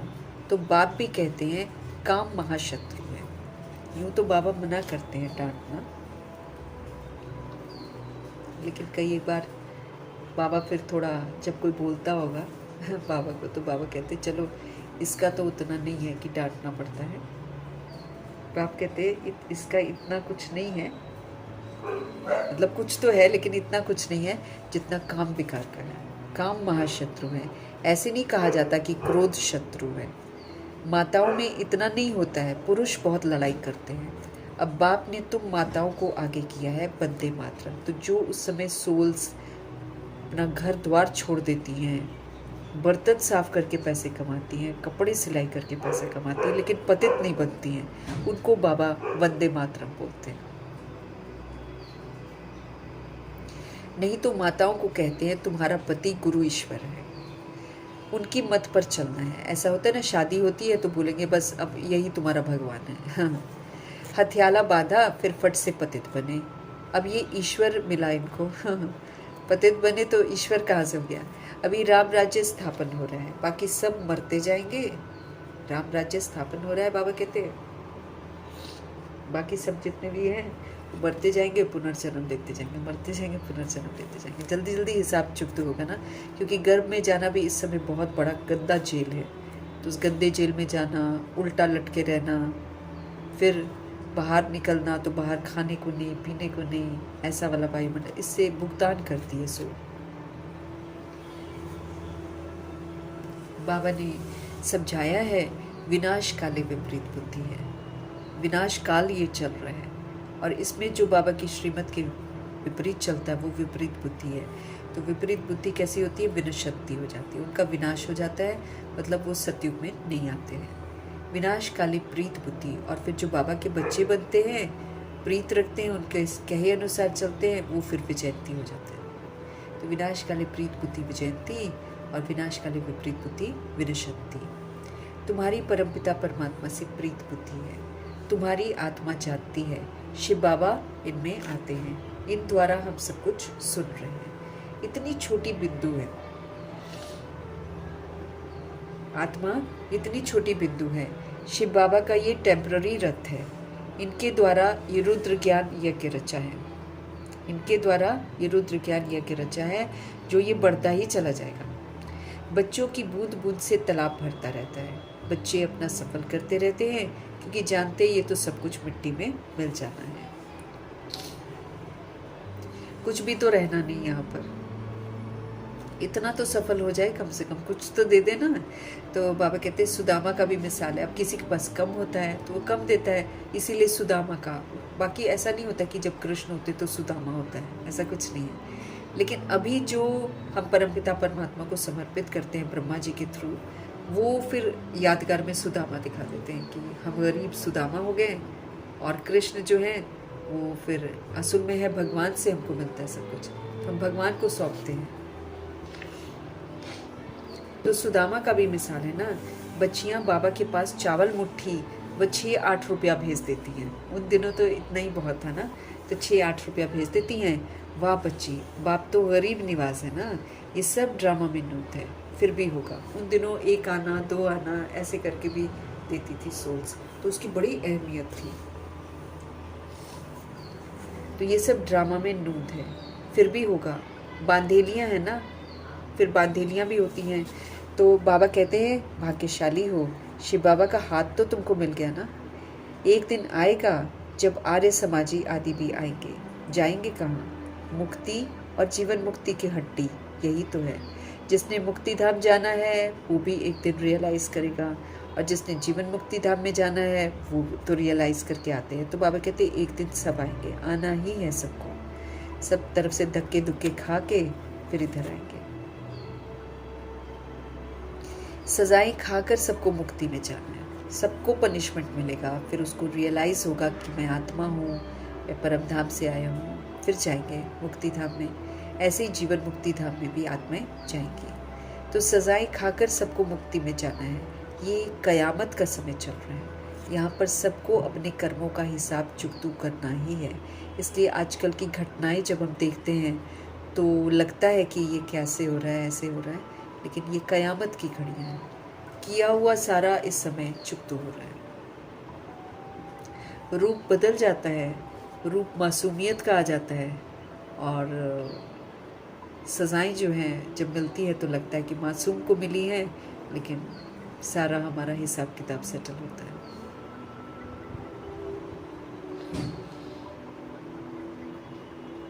शिव बाबा ड्रामा में प्रवेश करते हैं, इसलिए यहाँ पर अब पूरा का पूरा इंसाफ होता है। अब ये जो हमारे कलयुग की जुडिशरी है ये तो इंसाफ नहीं करती है, ये तो इनोसेंट को अंदर करती है और दोषियों को बाहर घूमने को छोड़ देती है। लेकिन बाबा जब आते हैं तो इन क़यामत की घड़ियों में सारा हिसाब किताब एकदम सेटल होता है, एक्यूरेसी से सेटल होता है। ये है क़यामत का समय, सब वापस जाएंगे। ये है साजन की बारात। अब बाबा हम आत्माओं को आते हैं, हमारे साथ एंगेजमेंट करते हैं। फिर जब हमारी एंगेजमेंट होती है तो फिर एक बाप दूसरा न कोई का वायदा निभाते हैं कि एक ही हमारा माशूक है। फिर उनके साथ जब हम वफादारी निभाते हैं तो हम ज्ञान से अपना शिकार करते हैं, गुणों से शिकार करते हैं, शक्तियों से हम शिकार करते हैं। तो जब ज्ञान गुण शक्तियों से हमारा शिकार हो जाता है, बराबर का दर्जा बाप समान विश्व कल्याणकारी का बन जाता है, फिर साजन परमपिता परमात्मा के साथ आत्मा रूपी सजनियाँ उड़ जाएंगी। तो ये है साजन की बारात। उसमें दिखाते हैं शंकर की बारात। शंकर जी की बारात नहीं होती है, शिव की बारात होती है। और शिव किसको लेकर जाते हैं? आत्माओं को लेकर जाते हैं। अब ये आत्माओं में है, वो दिखाते हैं कि शंकर की बारात में भूत प्रेत भी होते हैं, लूले भी होते हैं, लंगड़े भी होते हैं, ऐसे बताते हैं ना। तो ये रूह की जो अंतिम अवस्था होती है ना, कि क्या कौन सी रूह है, भूत प्रेत वाली है ना, या पुरुषार्थ में लंगड़ापन है, वो लंगड़ापन कहा जाता है। ऐसा नहीं कि कोई बॉडी ऊपर नहीं जाती किसी की भी, न जानवर ऊपर जाते। और उसमें लिखा बताते हैं कि शंकर की बारात में जानवर भी गए। जानवर नहीं जाते हैं, आत्माएं जो अंत में जानवर मिसल होती है ना, वो जाती हैं सजा खाकर, पवित्र बनकर। तो सारा जो कैटेगरी है वो रूह के लिए है। जो रूहें शरीर लेती है ना, उनके लिए बोला गया है कि शिव की बारात में शिव की बारात में लूले भी गए, लंगड़े भी गए, भूत भी गए, प्रेत भी गए, जानवर भी गए। मतलब ये सोल की अवस्था के बारे में बोला जा रहा है कि जिस समय बाबा आते हैं और लेकर जाते हैं तो सोल की अवस्था क्या होती है, फिर वो सज़ा खाती है तो बारात में जाती है। सजनियाँ साथ में उड़ जाएंगी, आत्मा रूपी सजनियाँ, और ये बाकी लोग धीरे धीरे पीछे पीछे जाएंगे।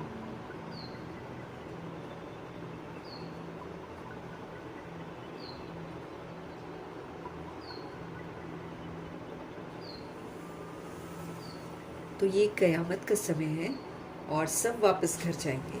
ये है साजन की बारात।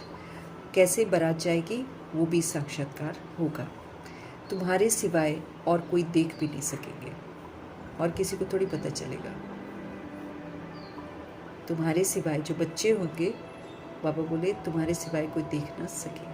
अच्छा, मीठे मीठे सिके हृदय बच्चों प्रति माता पिता बाप दादा का याद प्यार और गुड मॉर्निंग। रूहानी बाप की रूहानी बच्चों को नमस्ते। हम रूहानी बच्चों की भी रूहानी बाप को दिल से, जान से, सिख से, प्रेम से, अदब से, पूरे रिस्पेक्ट से, पूरे रिगार्ड से प्यार भरी नमस्ते और तहे दिल से मीठे परमात्मा जी का धन्यवाद।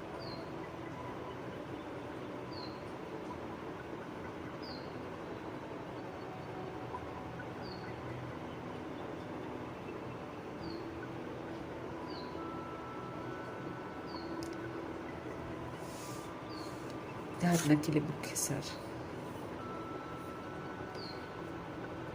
बाप द्वारा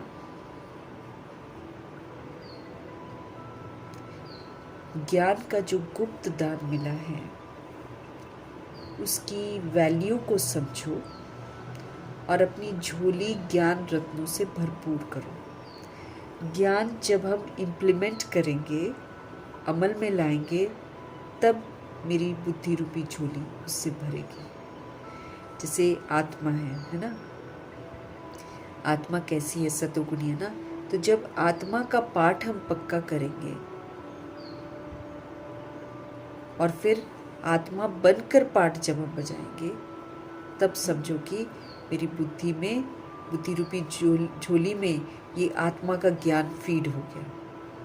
क्योंकि फिर हम कभी विस्मृत नहीं होंगे। कितने भी पेपर आए हम विस्मृत नहीं होंगे, सारे पेपर हम पास कर जाएंगे। तो बाप द्वारा ज्ञान का जो गुप्त दान मिला है उसकी वैल्यू को समझो, अपनी झोली ज्ञान रत्नों से भरपूर करो और सबको गुप्त दान देते जाओ, देते जाओ, देते जाओ।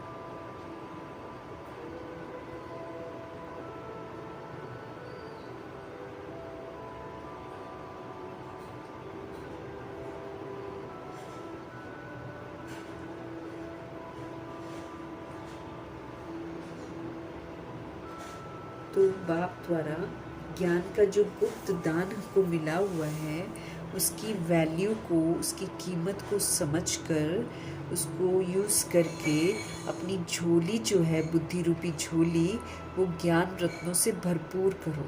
सभी को गुप्त दान देते जाओ। तो ये जो व्यवहार से हम दे रहे हैं, जो व्यवहार में ज्ञान होगा, आचरण में होगा, ये गुप्त दान ही तो है। एक्चुअली हम ज्ञान ही दान कर रहे हैं, लेकिन आचरण के द्वारा हो गया ना गुप्त ज्ञान। हाँ।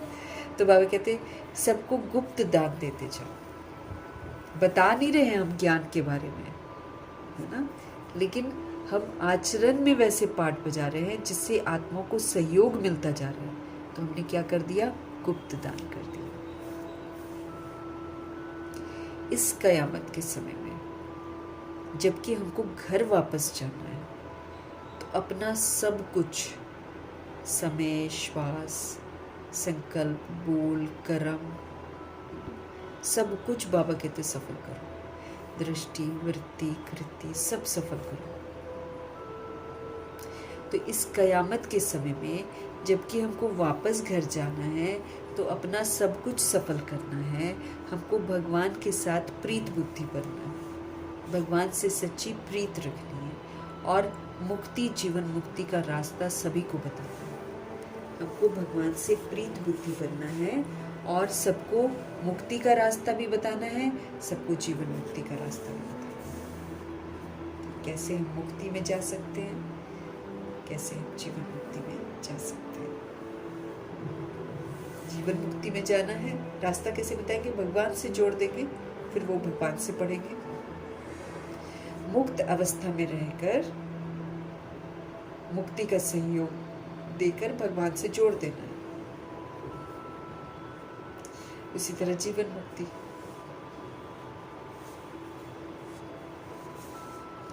ट्रस्टी बनकर सबको प्रभु की अमानत समझकर पाठ बजाएंगे, तो हम जीवन में रहते मुक्त अवस्था में रहेंगे।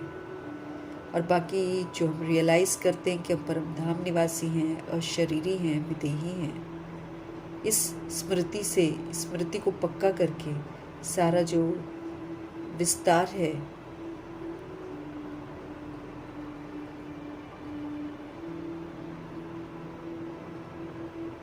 ना, तो ट्रस्टी बनकर सबके साथ सतोगुणी सतयुगी व्यवहार करके हम इसको जीवन में रहते हुए मुक्त अवस्था का अनुभव कर सकते हैं। तो अनुभव करके आत्माओं को भी ये रास्ता दिखाना। सतगुरु जी का आज का वरदान। भोलेपन के साथ ऑलमाइटी अथॉरिटी पर माया का सामना करने वाले शक्ति स्वरूप भव। भोलापन, हमको इनोसेंट बनना है, हमको एकदम छोटा बच्चा बनना है। जैसे छोटा बच्चा होता है, उसके अंदर में बल फरेब नहीं होता, उसके अंदर में देह का भान अभिमान नहीं होता है, बड़ा मासूम होता है। उसकी मासूमियत को सब बहुत प्यार करते हैं।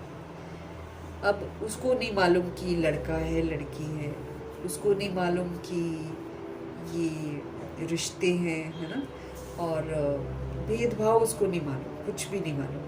अब हमको इसी बॉडी में रहते हुए इनोसेंट बचपन तक पहुंचना है। जैसे बाबा मम्मा थे, बाबा भी सबको भूल गए थे ना, प्रजापिता ब्रह्मा सबके नाम वाम भूल गए थे। दादी गुलजार को ले लो, 2-3 महीने से सबको भूल गई थी। सब लोग जो मिलने जाते थे उनको बताते थे हम ये हैं वो हैं। अंत में तो बिल्कुल रिस्पॉन्ड करना ही बंद कर दिया था दादी ने, कि बाबा उनको वतन में ले गए थे, खाली बॉडी वहाँ पड़ी हुई थी और उसमें थोड़ा पावर थी जिससे वो मनसा सेवा कर रहे थे। इसलिए कुछ भी कराने के लिए उनका हाथ दूसरे लोग पकड़ के दूसरे को दिलवा देते थे, वो खुद नहीं किसी को कुछ दे रहे थे। भोलापन, हमको मालूम ही ना हो कि विकार होते क्या है, वैसी वाली स्टेज में लौटना है। हमको मालूम ही ना हो कि देह का भान और अभिमान क्या होता है, मेल फीमेल कौन होता है, इस भान से भी एकदम परे। उसको बाबा भूला कहते हैं। ऐसा भूला बनना, जो दैहिक शैतानियत हमारे अंदर आ जाती है ना, दैहिक चंचलता, वो सारी समाप्त हो जाए इसी बॉडी में रहते हुए। ये नहीं कि मेरे को छोटा बच्चा बनेंगे तब जा करना, इसी में रहते हुए भुलाना है। सारा झूठ जो हमने धारण किया ना, उस झूठ को भुलाना है। तो भोलेपन के साथ बाबा कहते हैं भोला तो बनना है, लेकिन साथ में ऑलमाइटी अथॉरिटी भी बनकर रहना है, ताकि माया का सामना करने वाले शक्ति स्वरूप बने। कभी कभी भोलापन बहुत भारी नुकसान करता है। सरलता भोला रूप धारण कर लेती है, लेकिन ऐसा भोला भी मत बनो जो तुम सामना ही न कर सको। सरलता के साथ हमारे पास समाने की शक्ति, सहन करने की शक्ति चाहिए। हमको सरल भी होना। बच्चे बड़े सरल होते हैं, छोटे छोटे बच्चों को देख लो, बहुत सरल होते हैं। आजकल तो थोड़ा दुश्मनी का वो वैसा वैसा हो गया है, लेकिन बिल्कुल छोटे छोटे बच्चों को देख लोगे, बुरा नहीं मानते वो लोग, एक दूसरे से लड़ लेंगे, अलग हो जाएंगे, फिर थोड़ी देर बाद देखो तो माँ बाप लड़ जाएंगे एक दूसरे के साथ। थोड़ी देर बाद देखो तो बच्चे फिर मिलकर खेल रहे हैं। पुरानी बातों को भूल जाना, सबके साथ एडजस्ट कर जाना, सरल, मन में कोई बातें नहीं रखना। तो बाबा कहते हैं सरलता के साथ हमारे पास समाने की पावर भी होनी चाहिए। बहुत बातों को हमको समाना पड़ेगा, सहन भी करना पड़ेगा। अब समाने और सहन करने के लिए ताकत चाहिए। जैसे बाप हमारे भोलानाथ हैं, उनके साथ वो ऑलमाइटी अथॉरिटी भी हैं, ऐसे आप भी भोलेपन के साथ साथ शक्ति स्वरूप भी बनो, तो माया का गोला नहीं लगेगा। जैसे कल बोला था बाबा ने, खुशी के साथ शक्ति। आज बाबा बोल रहे हैं भोलेनाथ के साथ अपना शक्ति स्वरूप भी रखो। आप भी भोलेपन के, बाबा नहीं चाहते कि हमारे में दैहिक शैतानियत हो। बाबा चाहते हैं कि आत्मिक भोलापन हो, जिसमें हम सबको रूह के रूप में देखें, सबको सतोगुणी रूप में देखें, सबके साथ हम एक जैसा व्यवहार करें, ये भोलापन। तो आप भी भोलेपन के साथ साथ शक्ति स्वरूप भी बनो, तो माया का गोला नहीं लगेगा। माया सामना करने के बजाय नमस्कार करके चली जाएगी। मतलब कोई भी कभी कमजोरी को यूज नहीं करना है। तो भोलेपन के साथ मेरे को याद रखना है कि मैं ऑलमाइटी अथॉरिटी भी हूँ, मास्टर ऑलमाइटी अथॉरिटी हूँ। मेरे पास पावर्स हैं, मैं बाबा का बच्चा हूँ। ऑलमाइटी अथॉरिटी बनकर, सर्वशक्तिमान बनकर, मास्टर सर्वशक्तिमान बनकर माया का सामना करो। समेटो, विस्तार को सार भी करो, समेटो भी, समाओ भी, सहन भी करो, परखो भी, निर्णय भी करो, और सामना भी करो, और सहयोग भी दो। ऐसे पावर्स को यूज करना है।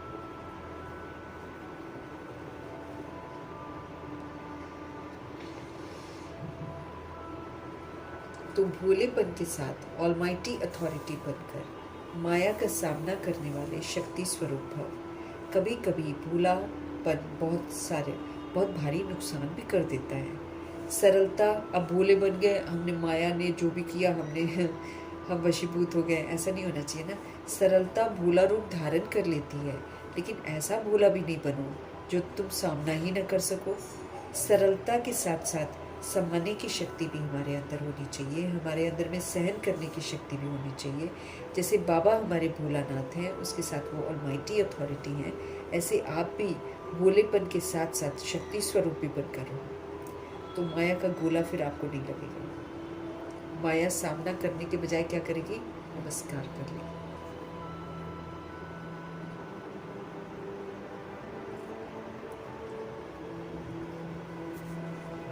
स्लोगन,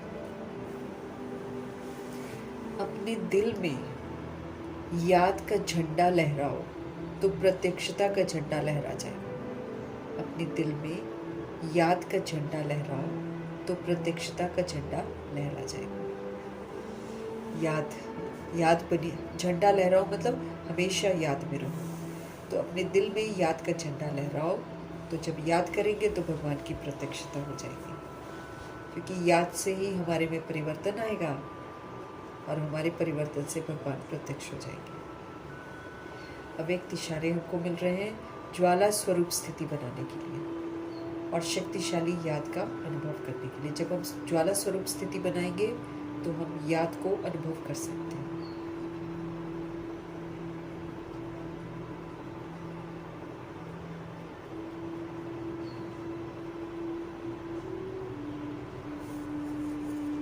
तो शक्तिशाली याद का अनुभव करो। विशेष याद की यात्रा को पावरफुल बनाओ, कहते हैं। हमेशा याद में रहो, कभी भी याद से विस्मृत नहीं हो। लेकिन विशेष याद की यात्रा को पावरफुल बनाओ। ज्ञान स्वरूप के अनुभवी बनो। ज्ञान को यूज करो, एक्सपीरियंस करो। ज्ञान जो है हमारे आचरण में आ जाए। आप श्रेष्ठ आत्माओं की शुभ वृत्ति व कल्याण की वृत्ति और शक्तिशाली वातावरण, अनेक तड़पती हुई भटकती हुई पुकार करने वाली आत्माओं को आनंद, शांति और शक्ति की अनुभूति कराएगी। विशेष आप याद की यात्रा को पावरफुल बनाओ, बाबा कहते हैं। ज्ञान स्वरूप ज्ञान को धारण करो, उसको अनुभव करो, यूज करके अनुभव करो। आप श्रेष्ठ आत्माओं की जो शुभ वृत्ति है, कल्याण की जो वृत्ति है और शक्तिशाली वातावरण, अनेक तड़पती हुई भटकती हुई सोल्स को आनंद, शक्ति, शांति की अनुभूति कराएगी। जो सोल खुद आनंद स्वरूप रहेगी, शांत स्वरूप रहेगी, शक्ति स्वरूप रहेगी, वही तो दूसरे को अनुभव करा पाएगी। इसलिए बाबा बोलते हैं जो ज्ञान है उसका स्वरूप जब बनते हो, उसको जब यूज करते हो तो उसको अनुभव करो। ज्ञान आपके आचरण में आ जाए। आप श्रेष्ठ आत्माओं की जो फिर शुभ वृत्ति है या जो आपकी कल्याण की वृत्ति है और जो आपकी शक्तिशाली वातावरण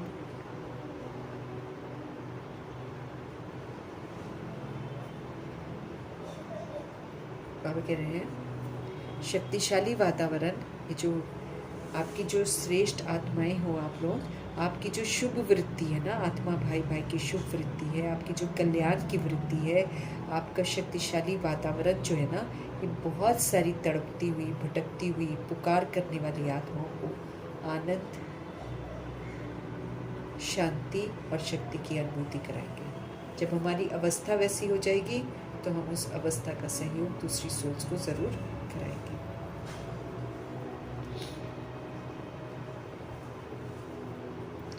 मीठे बाबा का उनकी समझाने के लिए धन्यवाद करेंगे। ब्रह्मा माँ का धन्यवाद, जगदम्बा माँ का धन्यवाद, गुलजार दादी जी का धन्यवाद, अष्टरत्नों का धन्यवाद, नवग्रहों का धन्यवाद, एडवांस पार्टी की सारी सोल्स का धन्यवाद, बची हुई जितनी भी आत्माएं हैं सबका धन्यवाद, साधनों का धन्यवाद, साधन बनाने वालों का धन्यवाद, साथ में रहने वाली सोल्स का धन्यवाद, सहयोगी आत्माओं का धन्यवाद, अविनाशी खजानों का धन्यवाद, समय का धन्यवाद।